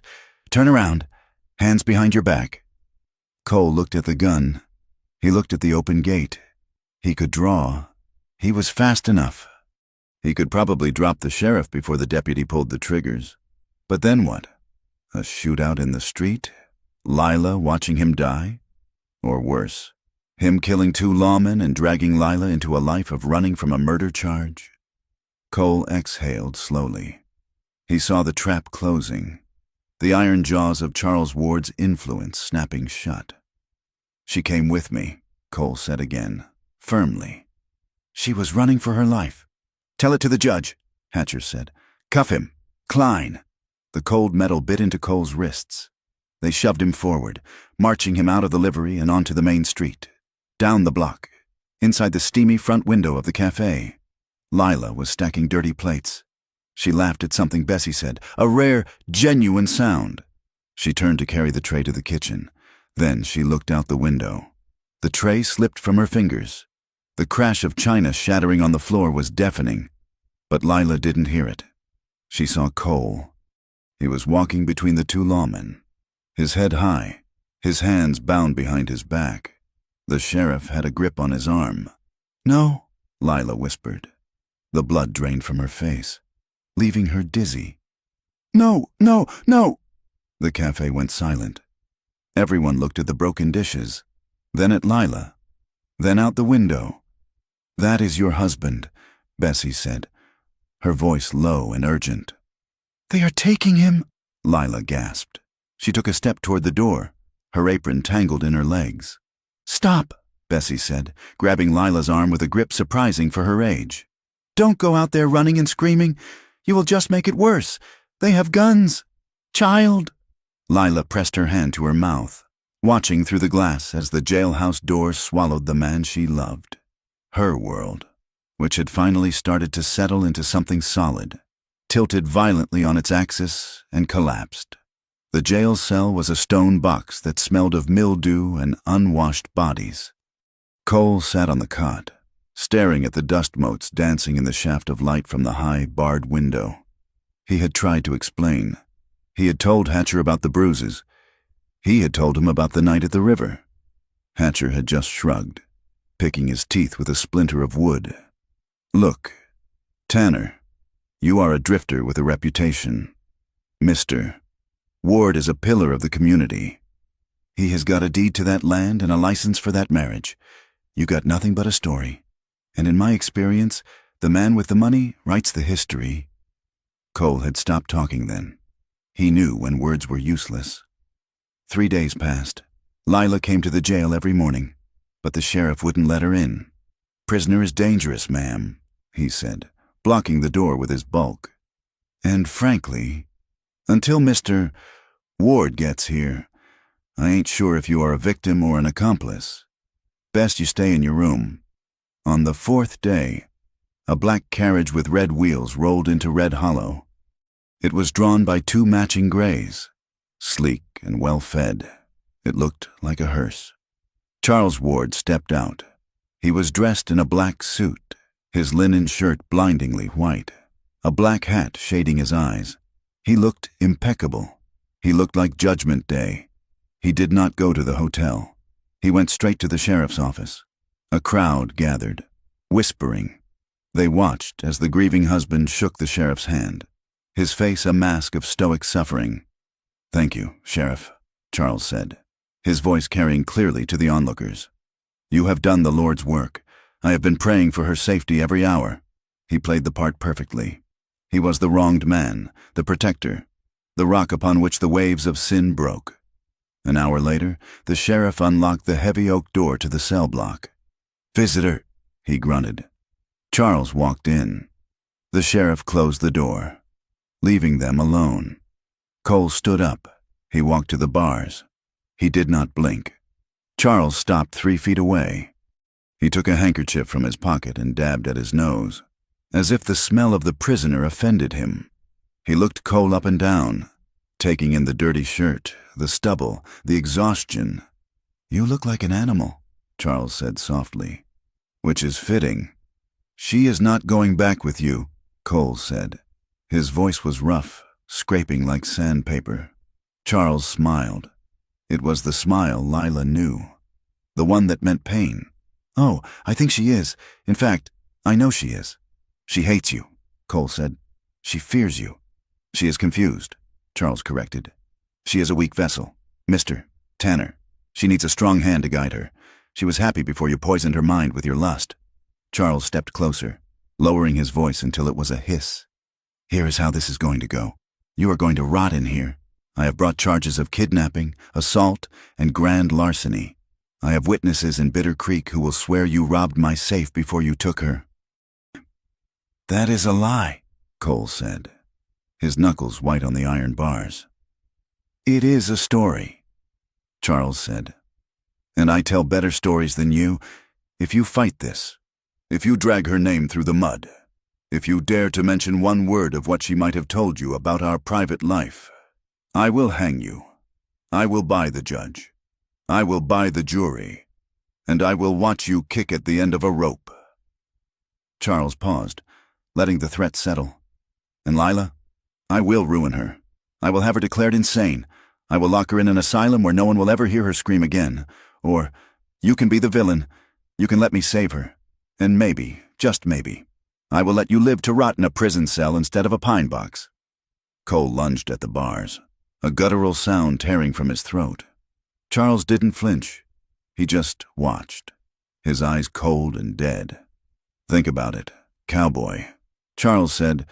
"Her life is in your hands." The interrogation was held the next morning in the Oddfellows' Hall behind the church. It wasn't a trial. It was a spectacle. Charles had insisted on a public clearing of the air before any legal proceedings. He wanted the town to see his benevolence. He wanted to shame Lila into submission before a crowd. The hall was packed. Men in their Sunday suits, women in bonnets, miners with coal dust in their creases. Everyone wanted to see the drama. Lila sat on a wooden chair in the center of the room. She wore her faded calico dress. She felt naked. She felt small. Charles sat at a table at the front, flanked by the town preacher and the mayor of Red Hollow. He looked sorrowful. "Lila," Charles began, his voice trembling with emotion. "We are not here to judge you. We are here to bring you home." Lila looked up. Her eyes were red-rimmed from sleeplessness. "I am not going home." "Charles." A ripple of shock went through the room. "You are not yourself," Charles said gently. "This man, this criminal, he took you against your will, did he not? He threatened you?" "No," Lila said. Her voice was thin, but audible. "He saved me." Charles sighed, looking at the crowd as if to say, "See, she is delusional." "Lila," the preacher cut in, "you took vows, for better or worse. To leave your husband is a sin against God. To lie with another man, that is a stain that does not wash out." "He beat me," Lila said. She looked at the women in the front row. "He choked me. He kept me a prisoner in that house." "Hysteria," Charles said quickly, sadly. "I tried to help her. She has always had episodes. I had to restrain her from hurting herself. I did it out of love." The crowd murmured. It was easier to believe the rich, well-dressed man than the shaking woman in the cheap dress. It was more comfortable to believe that wives were hysterical than to believe that husbands were monsters. "Lila," Charles said, leaning forward, "here is the offer. Admit you were confused. Admit he forced you. Come home. I will forgive you. The church will forgive you. We will put this behind us. Your reputation can be salvaged." He pointed a finger at the door, toward the jail. "But if you persist in these lies, if you choose that criminal over your duty, he will hang, and you will be an outcast. No decent home will ever open its door to you. You will starve in the gutter." Lila looked at him. She felt the weight of the town pressing down on her. The judgment was a physical thing, thick as smoke. She heard the whispers. Wayward wife, fallen woman, ungrateful. She thought of the pantry at the ranch, the darkness where she used to hide. She thought of Cole's neck in a noose. Her voice broke. "Give her time," Charles said magnanimously. "She is overwhelmed. We will reconvene tomorrow at noon. She will make the right choice." He stood up. "Sheriff, take her back to her room. Make sure she has no visitors." Lila sat in the dark of her room at the boarding house. She had not lit the lamp. She sat on the edge of the bed where she and Cole had loved each other, feeling the cold seep into her bones. She was trapped. If she told the truth, Cole died. If she lied, she died. A slow, spiritual death in Charles's house. There was a soft knock at the door. "Go away, Sheriff," Lila whispered.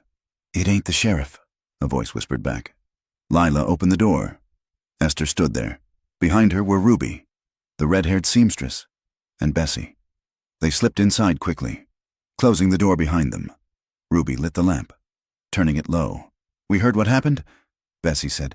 She held a basket covered with a napkin. "Brought you some supper. Figured you hadn't eaten." Lila looked at them. These women who lived on the edges. Esther, half Lakota, ignored by the white town. Ruby, a former saloon girl, judged by the wives. Bessie, black and invisible until someone needed a floor scrubbed. "Why are you here?" Lila asked. "If Charles sees you—" "To hell with Charles," Ruby said, spitting the words. She sat on the floor, arranging her skirts. "I had a husband once. He liked to use his belt. Everyone in town knew. Nobody said a damn word. I had to break a bottle over his head to get out." Esther nodded. "My mother was married to a white trader. He treated her like a dog. When she ran, they called her a thief." Bessie reached out and took Lila's hand. Her palm was rough and warm. "We know a wolf when we see one. Child, that man in the suit, he is a wolf, and he has got the whole town thinking he is a shepherd. I can't let Cole die," Lila whispered, tears spilling over. "He says he will hang him." "He is bluffing," Ruby said, though she didn't look sure. "He isn't," Lila said. He has the money to do it. Then you have a choice, Bessie said. You can save the man's neck and lose your soul. Or you can stand up and tell the truth, even if your voice shakes. Even if they don't believe you. They won't listen, Lila said. We will listen, Esther said fiercely. We will be there tomorrow, standing right at the front, and if he tries to drag you away, he is going to have to drag us too. Lila looked at their faces. She saw shared pain. Yes, but she also saw iron. She saw the strength that comes from surviving a world that wants to crush you. Thank you, Lila said. Go see him, Ruby said, digging into her pocket and pulling out a heavy iron key. I used to know the deputy. He owes me a favor. He is on watch tonight. He will let you in for 5 minutes. The jail was quiet. The deputy, a young man with a guilty face, unlocked the outer door and nodded to Lila. 5 minutes, Mrs. Ward. Then you gotta go. Lila walked to the cell. Cole was standing there, his hands gripping the bars. He looked older than he had yesterday. The lines around his eyes were etched deep. Lila, he breathed. She reached through the bars. He took her hands. His grip was desperate. Did he hurt you? Cole asked, scanning her face. If he touched you? He didn't touch me, Lila said. He hurt me with words. He wants me to say I was kidnapped. He says if I come back, he will let you live in prison. If I don't, he will hang you. Cole closed his eyes. He pressed his forehead against the cold iron bars. I knew it. I knew he would play it that way. I have to do it. Cole, Lila said, a sob catching in her throat. I can't let them kill you. I will go back. I will tell them I was confused. I will live the lie. Cole's eyes snapped open. He gripped her hands tighter, pulling her as close as the bars allowed. No, he said. The word was a command. Cole, listen to me, he said, his voice fierce and low. I have spent 6 years running from a killing. I have lived in the shadows. I have been nobody. But these last weeks, with you, I was a man again. I was clean. He looked deep into her eyes. I would rather swing from a rope tomorrow knowing you are free than sit in a cell for 20 years knowing you are back in that house with him. Do not do that to me, Lila. Do not make my life worth your slavery. But you will die, she whispered. Maybe, Cole said. Or maybe the truth is stronger than his money. But you have to choose yourself. Lila. Not me, not him. You. What do you want? Lila looked at him. She looked at the scar on his jaw. She looked at the man who had asked her to cross the river, who had slept on the floor, who had taught her to shoot. He was offering her the ultimate gift, his life for her freedom. She realized then that Charles had never asked her what she wanted. He had told her. The town had told her. Her father had told her. Only Cole had asked. The fear that had been paralyzing her, the fear of the town, of the scandal, of the future, began to recede. In its place, something hot and hard began to form. It was anger. It was dignity. I want to be free, she said. Her voice was steady. Cole nodded, a ghost of a smile touching his lips. He brought her knuckles to his lips and kissed them. Then tomorrow, he said, you stand up there and you tell them the truth. You tell them everything, and let the devil take the rest. Time's up, the deputy called from the door. Lila pulled her hands away. She felt electric. She felt terrified, but she no longer felt confused. I love you, Cole Tanner, she said. I love you, Lila, he answered. She turned and walked out of the jail. She walked out into the dusty street of Red Hollow. The wind was blowing, cold and biting, but she lifted her face to it. She was done hiding. Tomorrow, she would burn Charles Ward's world to the ground, or she would burn with it. The Oddfellows Hall was a long, rectangular building that usually hosted dances and town council meetings. But today it felt like a stifling, windowless box designed to trap heat and judgment. The air was thick with the smell of damp wool, sawdust, and the nervous sweat of 300 people packed onto benches meant for 200. Dust motes danced in the thick shafts of light that cut through the high windows. swirling like tiny, suspended accusations. At the front of the room, behind a heavy oak table that served as a makeshift bench, sat Judge Thaddeus Miller.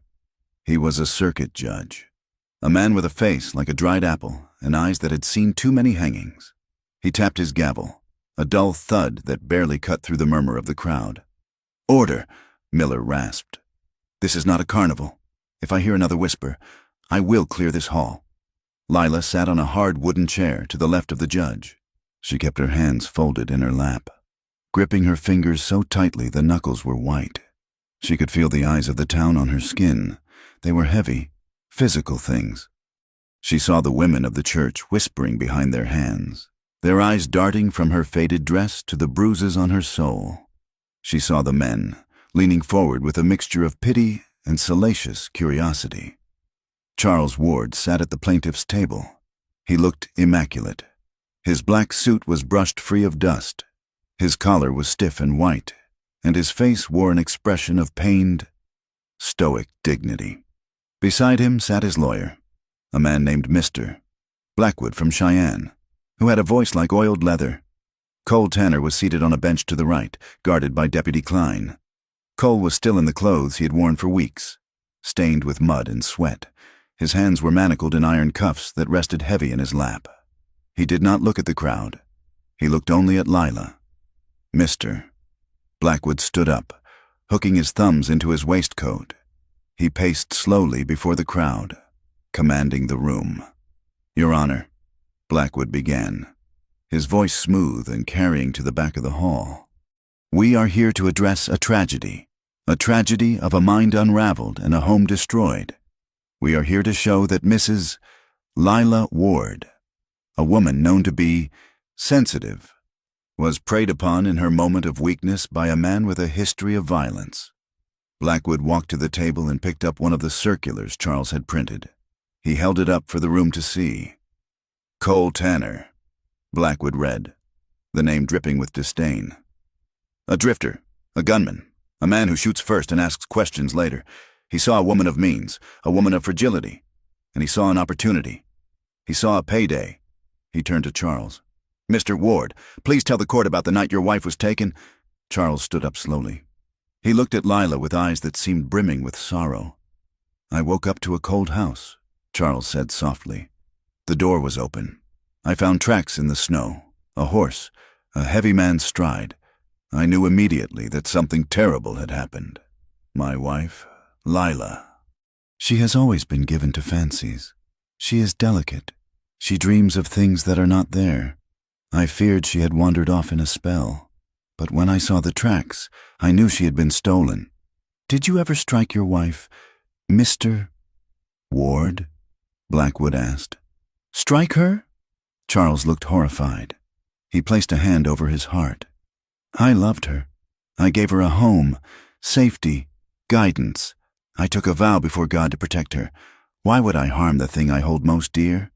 A murmur of agreement rippled through the crowd. "He is a good man," someone whispered. "Paid for the church roof." Blackwood turned to the judge.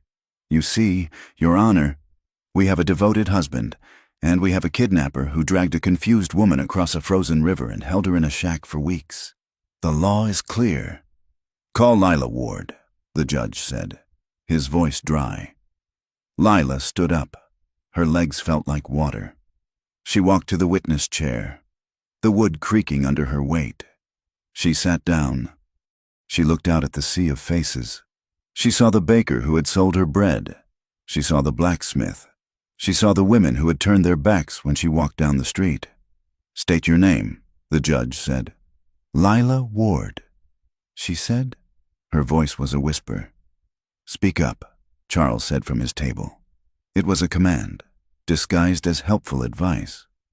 Lila flinched. The reaction was small, involuntary, but Cole saw it. He leaned forward, the chains rattling. "Lila," the judge said more gently, "tell us why you left the ranch that night." Lila took a breath. She looked at Charles. He was staring at her with that flat, shark-like gaze, daring her to speak. He was daring her to destroy herself. Then she looked at Cole. He gave her a barely perceptible nod. "Choose yourself." Lila looked back at the crowd. She found the face of Esther in the back row. Esther nodded too. "I did not leave because I was confused," Lila said. Her voice shook, but it was louder this time. "And I was not taken. I ran." "Why?" the judge asked. "Because I was afraid I would not live to see the morning." Lila said, "Mr." Blackwood stood up. "Objection. The witness is prone to hysteria." "Overruled," the judge snapped. "Let her speak." Lila looked at her hands. "He did not hit me with his fists," she said, the words tumbling out now. "He was careful about that. He used his open hand, or he would grab my arm, right here." She touched her bicep, where the sleeve covered the marks. "He would squeeze until I cried out, and then he would squeeze harder." The room went deadly quiet. "He would lock me in the pantry," Lila continued, her voice gaining strength. "For hours, in the dark. He told me it was to pray for humility. He told me that I was wicked for wanting to read books, or for speaking to the laundry woman. He quoted the Bible while he did it." She looked directly at the preacher in the front row. "He told me that God wanted me to be afraid. He said, 'Wives, submit.' He whispered it in my ear while he had his hands around my throat." Gasps rippled through the room. A woman in the second row put her hand to her mouth. "That night," Lila said, looking straight at Charles now, "he choked me until I saw black spots. He told me that the next time, he wouldn't stop. I waited until he was asleep. I didn't take any money. I didn't take any jewelry. I took my life. That is all I took." "Lies!" Charles stood up, his face reddening. "She is lying. She is sick." "Mr. Ward, sit down," the judge warned. "Mr." Blackwood stepped forward, his face hard. "Mrs. Ward, you claim you were abused, yet you have no witnesses. No doctor ever saw these injuries. Is that correct?" "He didn't let me see doctors," Lila said. "Convenient," Blackwood sneered. "And so, in your fear, you ran straight into the arms of a known gunman, a man with a price on his head? Did you share a bed with this man, Mrs. Ward?" The question hung in the air like smoke. It was the trap.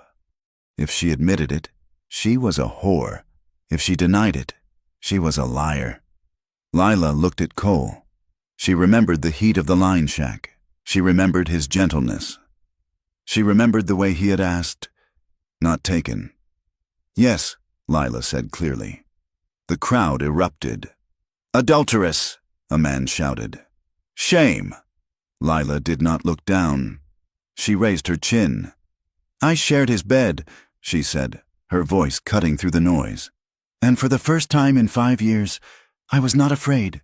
He never raised his hand to me. He never quoted scripture while he hurt me. He treated me like a person, not a piece of property, not a dog to be kicked." "She is possessed!" Charles roared. He slammed her hands onto the table, overturning a pitcher of water. The glass shattered. "She is filled with the devil!" Charles screamed, pointing a shaking finger at Lila. "You ungrateful, wicked woman! After everything I gave you, I pulled you out of the dirt. I gave you a name!" The mask was gone. The calm, pious deacon had vanished. In his place was a man with a face twisted by a rage so pure and icy it terrified the room. His eyes were bulging, the veins in his neck standing out like cords. "I should have broken your neck!" Charles shouted, lunging toward the witness stand. "I should have finished it!" Sheriff Hatcher and Deputy Klein were on him in a second. They grabbed Charles by the arms, wrestling him back. Charles fought them, snarling, spitting, his dignity completely forgotten in the face of his loss of control. The townspeople stared. They had seen Charles Ward pray. They had seen him donate money. They had never seen this. "Order!" Judge Miller hammered the gavel so hard the handle cracked. "Order in this court! Sheriff, restrain that man!" Outside, the sky had turned a bruise-colored purple. The wind, which had been picking up all morning, slammed into the side of the hall with a force that rattled the window panes in their frames. Thunder cracked, a sound like a cannon shot, right over the roof. "We will take a recess!" the judge shouted over the noise of the wind and the crowd. 30 minutes to cool heads. Sheriff, keep the prisoner secure. Mr. Ward, If you speak one more word, I will hold you in contempt." The judge swept out of the room. The hall dissolved into chaos. The townsfolk broke into frantic, whispered arguments. "Did you see his face?" a woman whispered, clutching her shawl. "He looked like he wanted to kill her. She admitted to adultery," a man argued back. "A woman who lies with another man cannot be trusted." "But he said he should have broken her neck," another pointed out. "A righteous man does not say that." In the confusion, Deputy Klein grabbed Cole by the arm. "Back to the holding cell. Tanner, move it!" He dragged Cole toward the back door that led to the jail. Cole looked back over his shoulder, searching for Lila. She was standing near the front, looking shaken and small. Charles was being led toward the side exit by his lawyer, who looked pale and shaken by his client's outburst.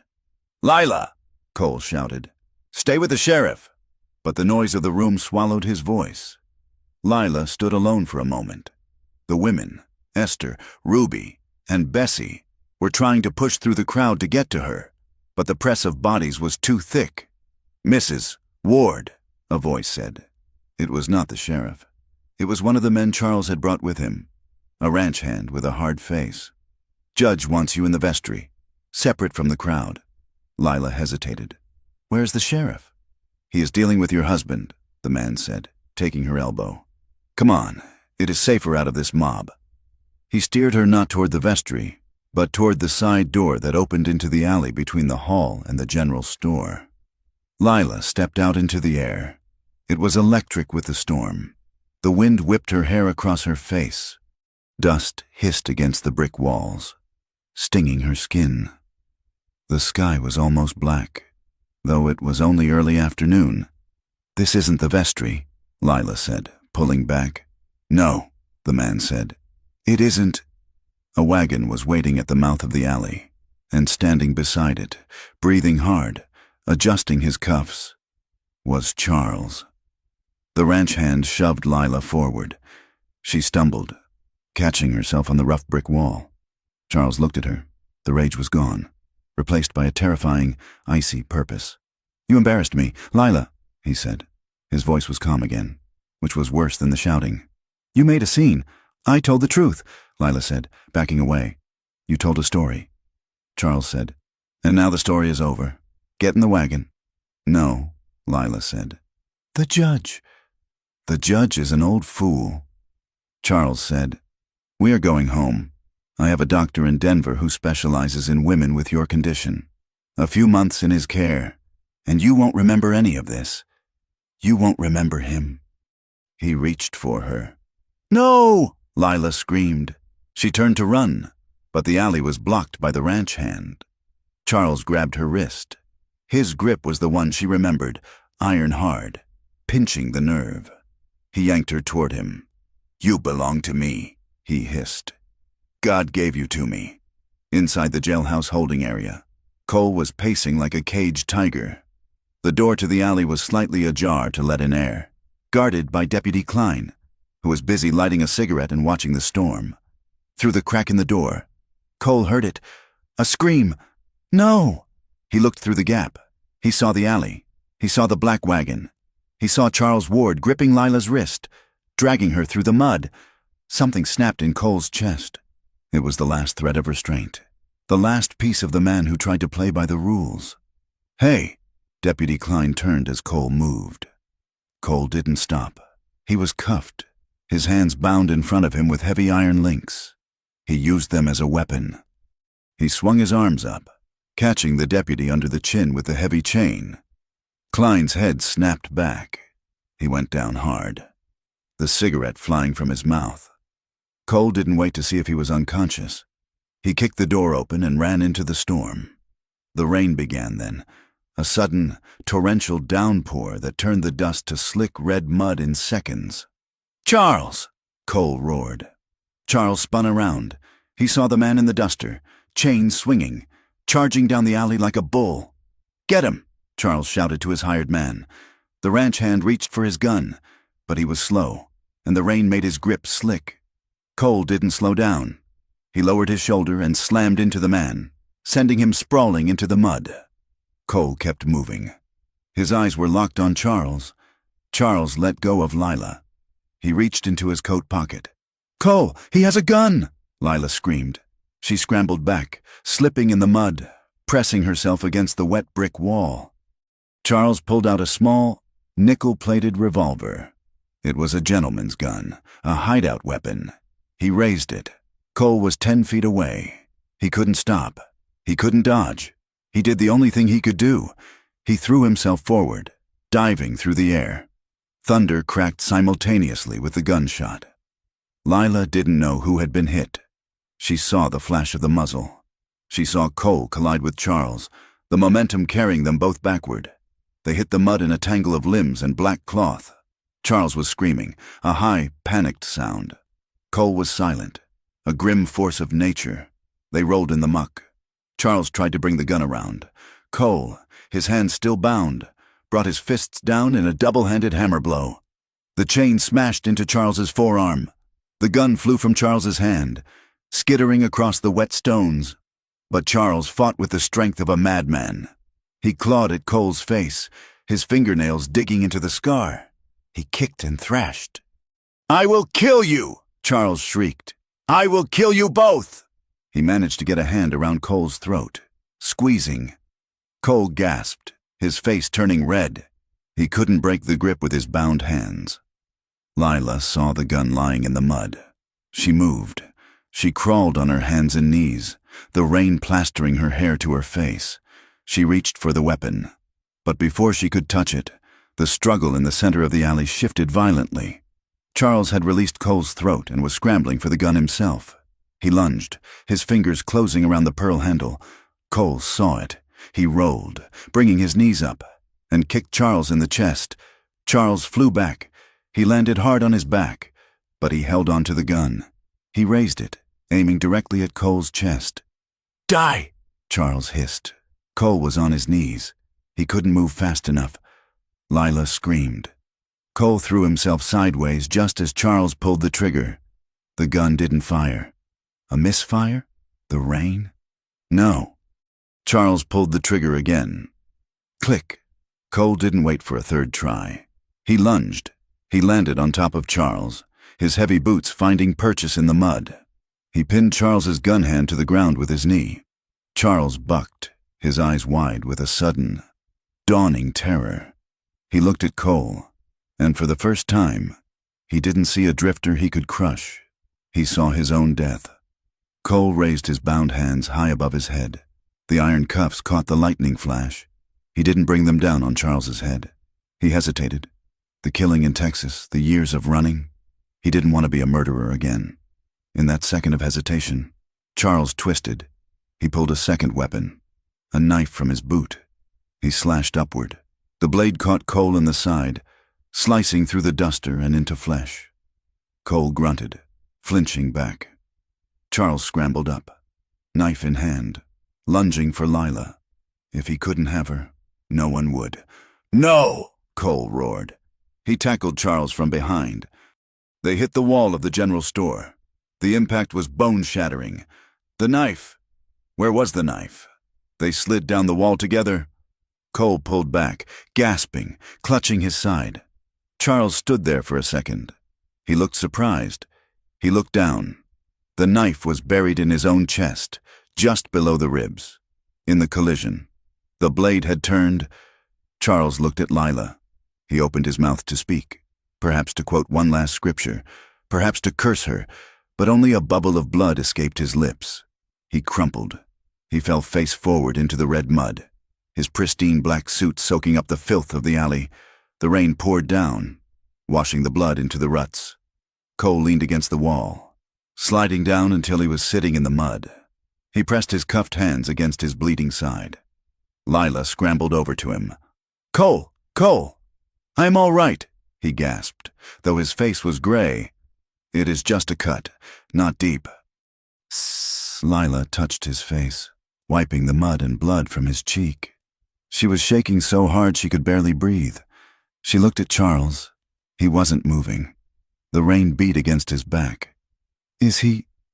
"He is gone," Cole said. His voice was empty. "It is over." The sheriff, Deputy Klein, and half the town came running around the corner. They stopped dead at the mouth of the alley. They saw the wagon. They saw the unconscious ranch hand. They saw the body of the wealthy, pious Charles Ward lying dead in the muck. And they saw the runaway wife holding the bleeding outlaw in her arms, shielding him with her body as if she dared them to try and take him. "Holy Mother of God," Sheriff Hatcher whispered. The chaos that followed was a blur of shouting and confusion. "He murdered him!" The lawyer, Blackwood, shrieked, pointing at Cole. "I saw it. He attacked him. He had a knife," Lila screamed back, standing between Cole and the deputies. "Charles tried to kill me. Look at the knife." The sheriff knelt by the body. He turned Charles over. The handle of the knife protruded from his chest. "It is his own knife," Hatcher muttered. "I saw it in his boot when he came into town." "He fell on it," Cole rasped. "We hit the wall." "Arrest him," Blackwood demanded. "Shut up," Hatcher roared. He looked at the scene. He looked at the bruises on Lila's arm, fresh ones from where Charles had grabbed her, turning purple in the rain. He looked at the gun in the mud. "Get the doc," Hatcher ordered his deputy. "Patch Tanner up. Put him back in the cell, but leave the door open. I want a guard, but nobody touches him. You hear me?"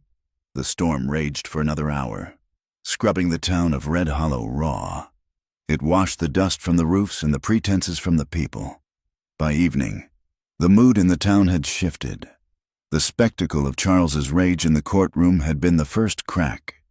The sight of him dead in an alley, weapon in hand, trying to abduct his wife, shattered the image forever. The inquiry into the shooting was held 2 days later. It was a quieter affair.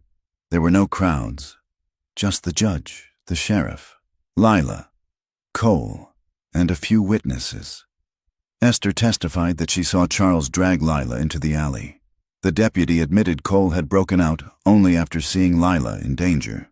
The coroner confirmed the knife wound was consistent with a struggle, not an execution. Judge Miller looked at the paperwork. He looked at Lila, who sat next to Cole. She was wearing a black dress borrowed from Mrs. Gable, but she did not look like a grieving widow. She looked like a survivor.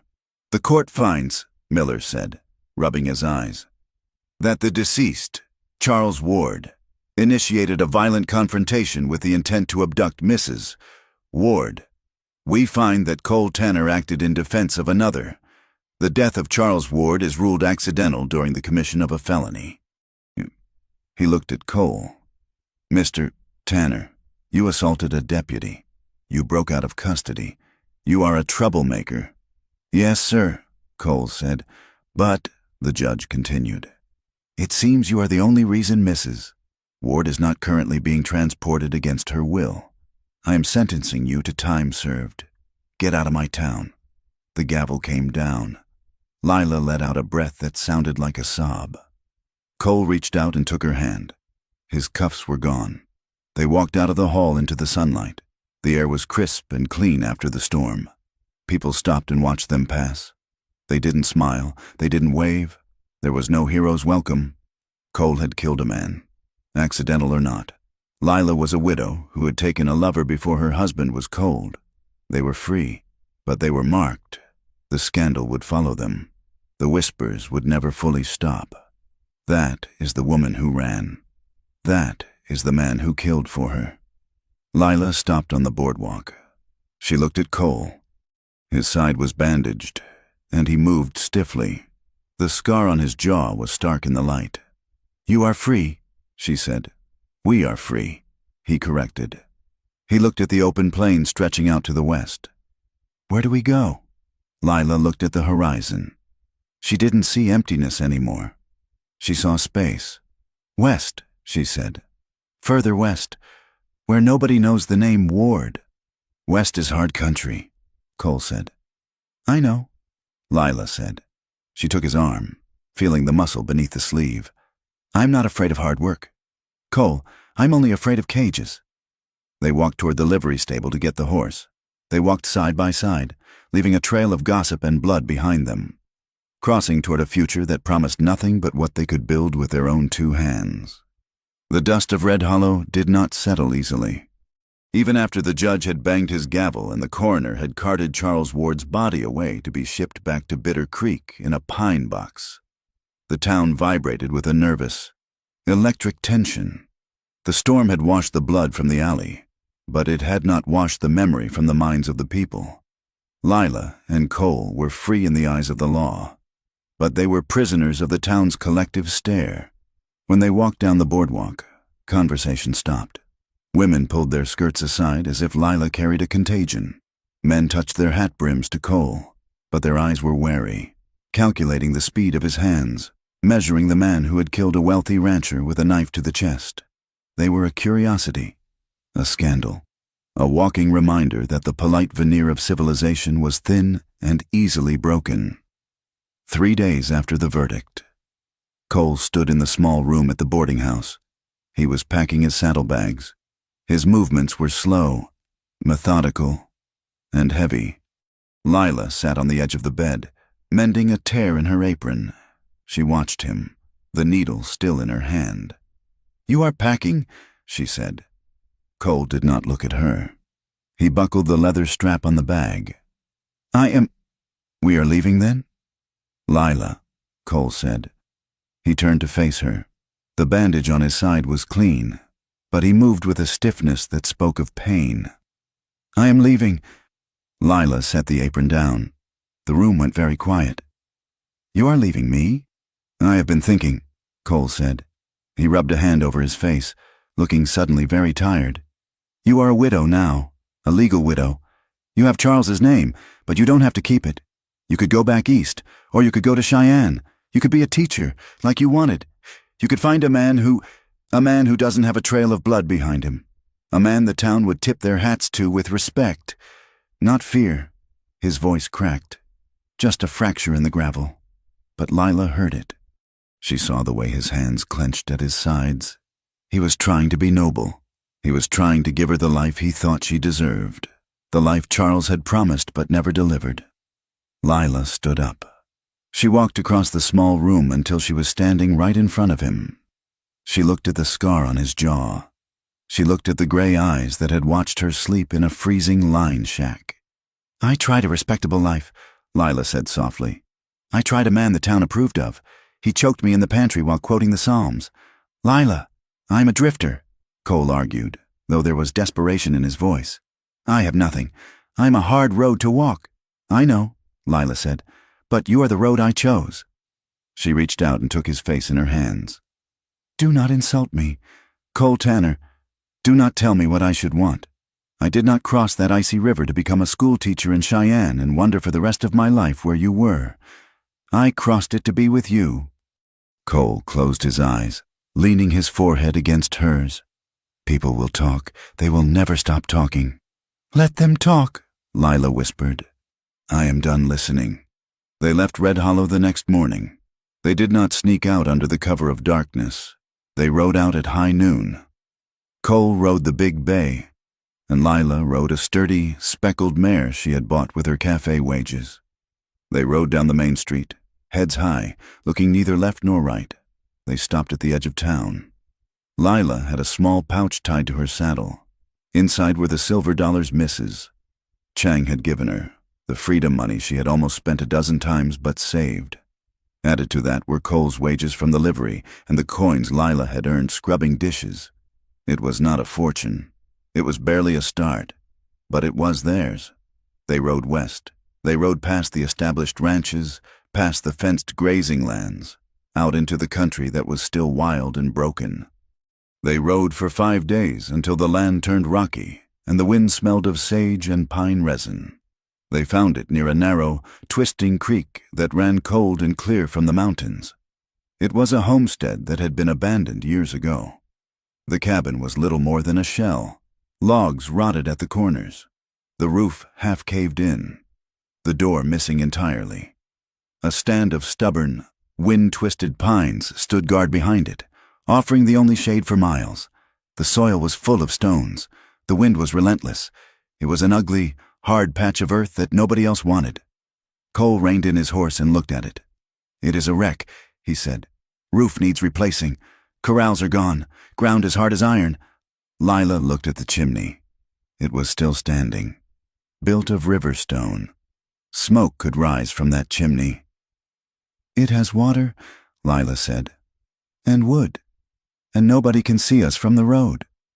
"It will be a fight," Cole warned. "Every day will be a fight just to keep warm and fed." Lila dismounted. She walked up to the empty doorway and turned back to him. "Then we fight," she said. "At least we are fighting for ourselves." They bought the claim from the land office in the next territory town for a handful of dollars. They signed the papers as Mr. and Mrs. Tanner. The clerk didn't look up. To him, they were just two more fools trying to wring a life out of the dust. The first month was a blur of exhaustion. They camped in the shell of the cabin while they worked. Cole felled trees from the ridge, dragging the logs down with the horse. His hands, already calloused, grew hard as wood. He mixed mud and straw to chink the gaps in the walls.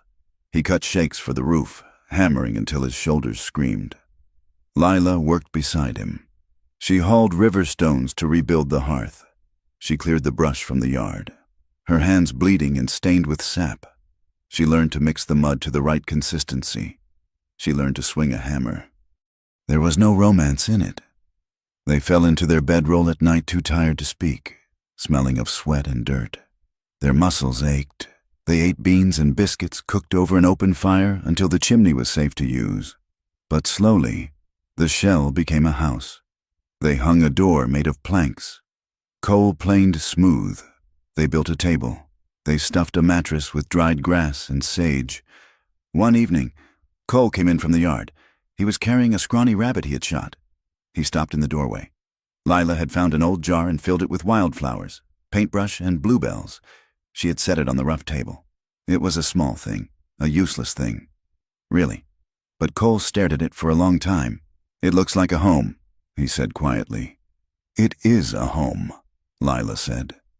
As summer bled into autumn, Lila began to change.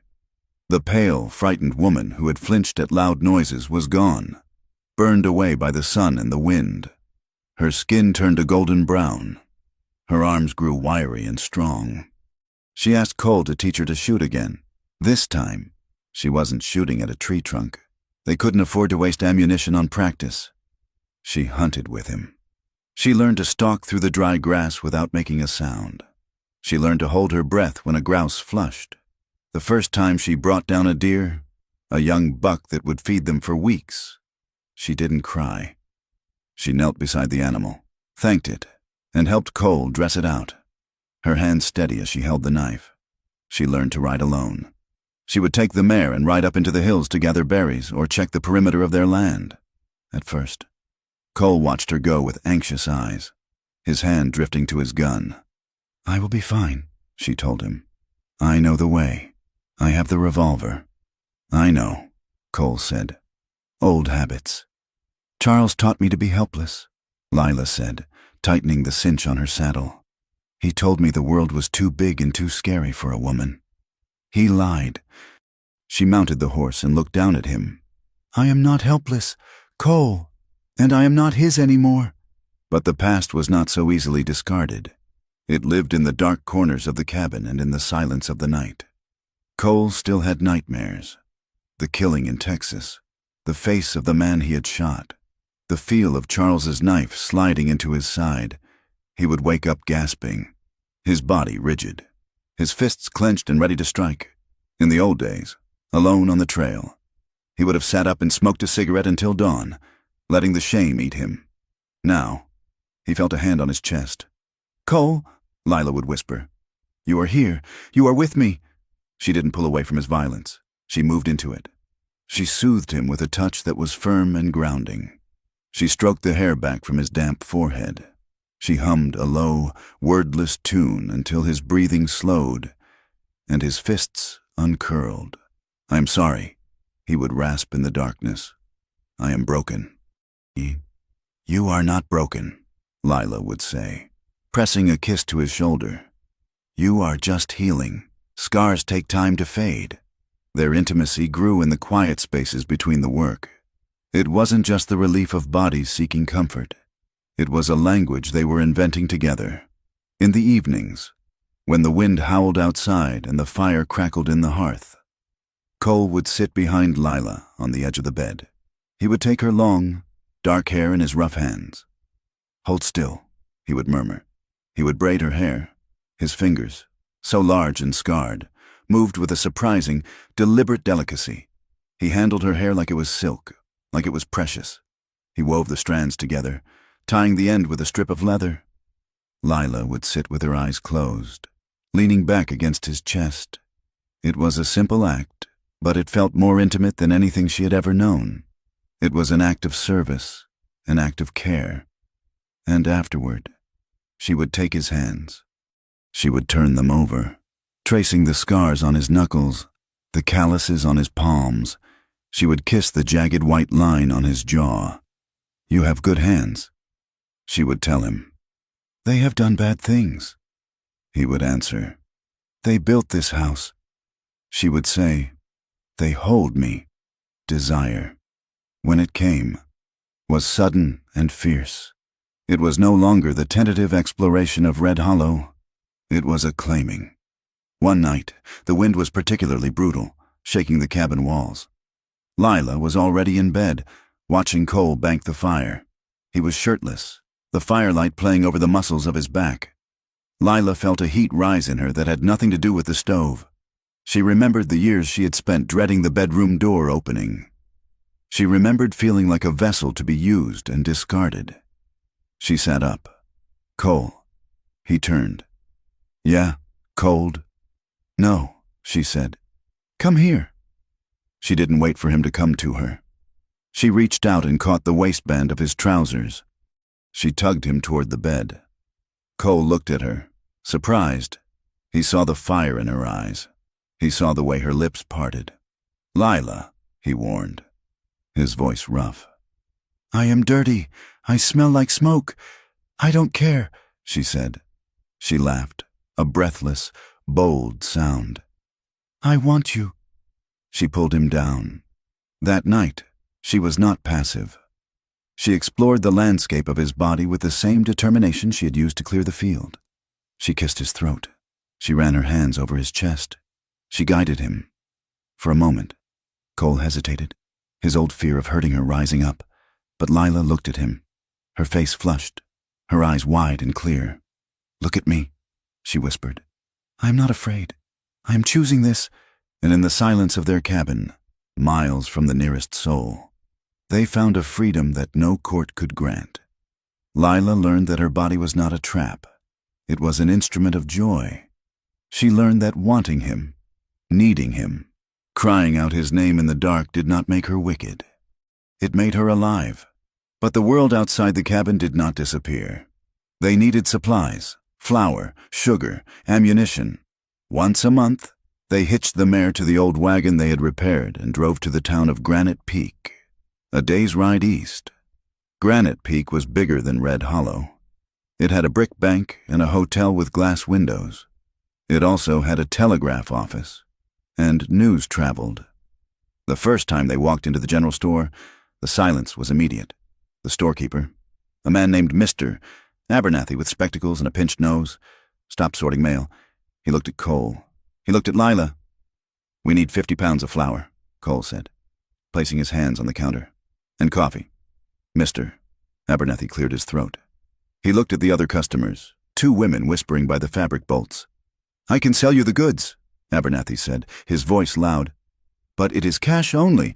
No credit for transients." Cole's jaw tightened. "We are not transients. We have the claim up on Serpent Creek. We are settlers." "So you say," Abernathy sniffed. "But I heard about the mess in Red Hollow. I heard about the Ward fellow." Lila stepped forward. She placed a hand on Cole's arm to stop him from speaking. She looked Abernathy in the eye.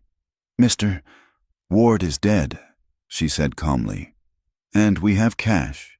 She counted out the coins on the counter. Every slap of silver against the wood was a defiance. "Give us the flour," she said. Abernathy took the money, muttering under his breath. He shoved the sack across the counter without looking at them. When they walked out, Lila held her head high, but Cole was shaking with suppressed rage. I should have pulled him over that counter, Cole growled as they loaded the wagon. Then you would be in jail, Lila said, lifting a heavy sack of beans. And I would be alone. His opinion doesn't feed us. Cole, this flour does. But there were others. On the road back, a wheel on their wagon cracked. It was a bad break, the wood splintering under the load. They were miles from home, the sun sinking fast. A wagon approached from the other direction. It was driven by a black man with broad shoulders and a graying beard. He pulled his team up as he saw them stranded. Trouble? The man asked. His voice was deep and rumbling. Cole looked up, wiping grease from his hands. Wheel's done for. Gotta brace it to limp home. The man nodded. He climbed down. He didn't ask their names. He didn't ask about the gossip. He looked at the wheel, then went to his own wagon and pulled out a piece of hardwood and some sturdy rope. I am Isaac, he said. Cole, this is my wife. Lila. Isaac nodded to Lila, tipping his hat with genuine respect. Ma'am? He helped Cole brace the wheel. He worked side by side with him in the dust, their hands moving in rhythm. When they were finished, Cole offered him $1. Isaac shook his head. Keep it. You will need it for a new rim. He looked at them, really looked at them.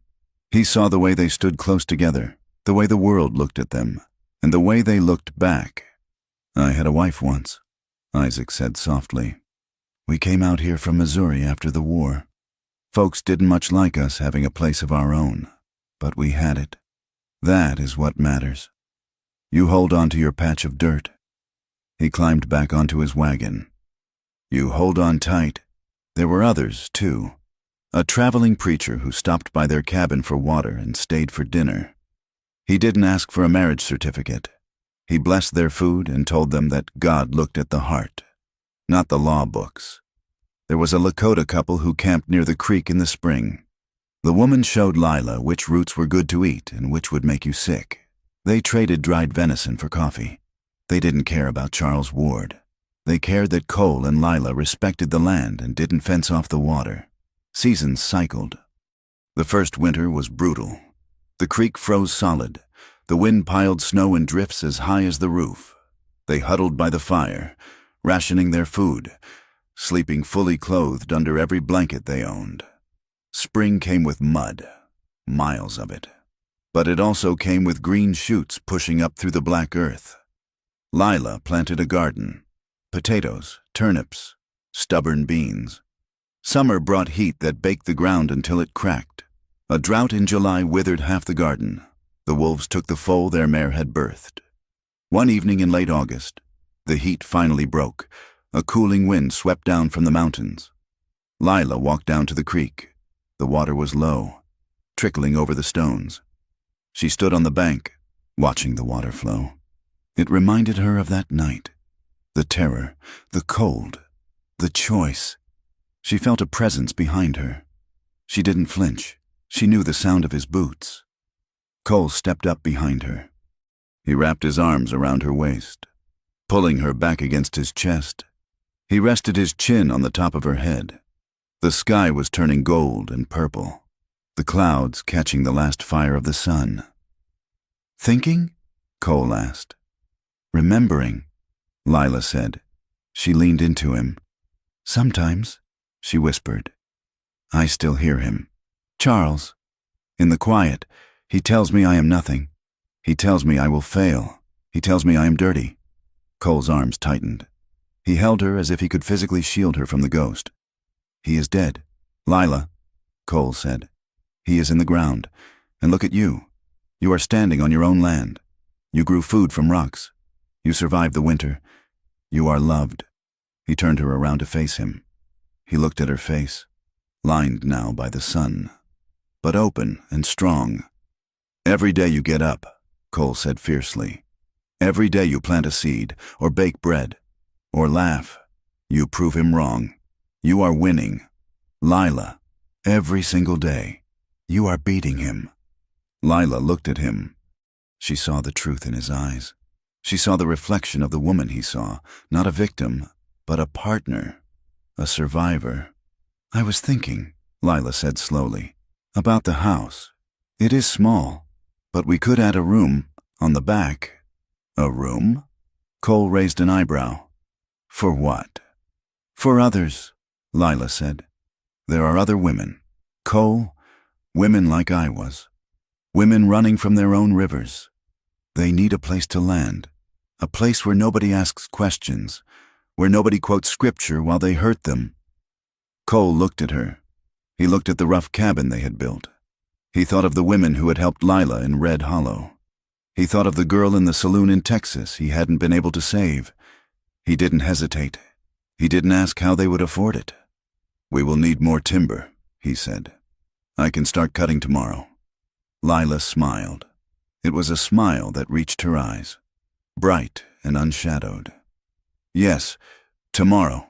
The story ends on a night in November. The wind is howling outside, a familiar beast scratching at the door, but the walls are thick and the chinking holds inside. The firelight flickers warm and gold. A pot of stew bubbles on the stove. The cabin is clean, smelled of pine and sage. Lila and Cole lie together on the bed. The day's work is done.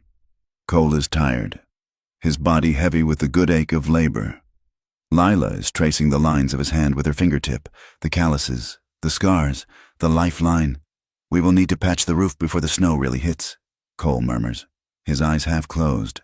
And chop more wood, Lila adds. Maybe next spring, Cole says quietly. We can buy a few head of cattle, start a herd. Maybe, Lila says, and maybe a milk cow. They talk of the future.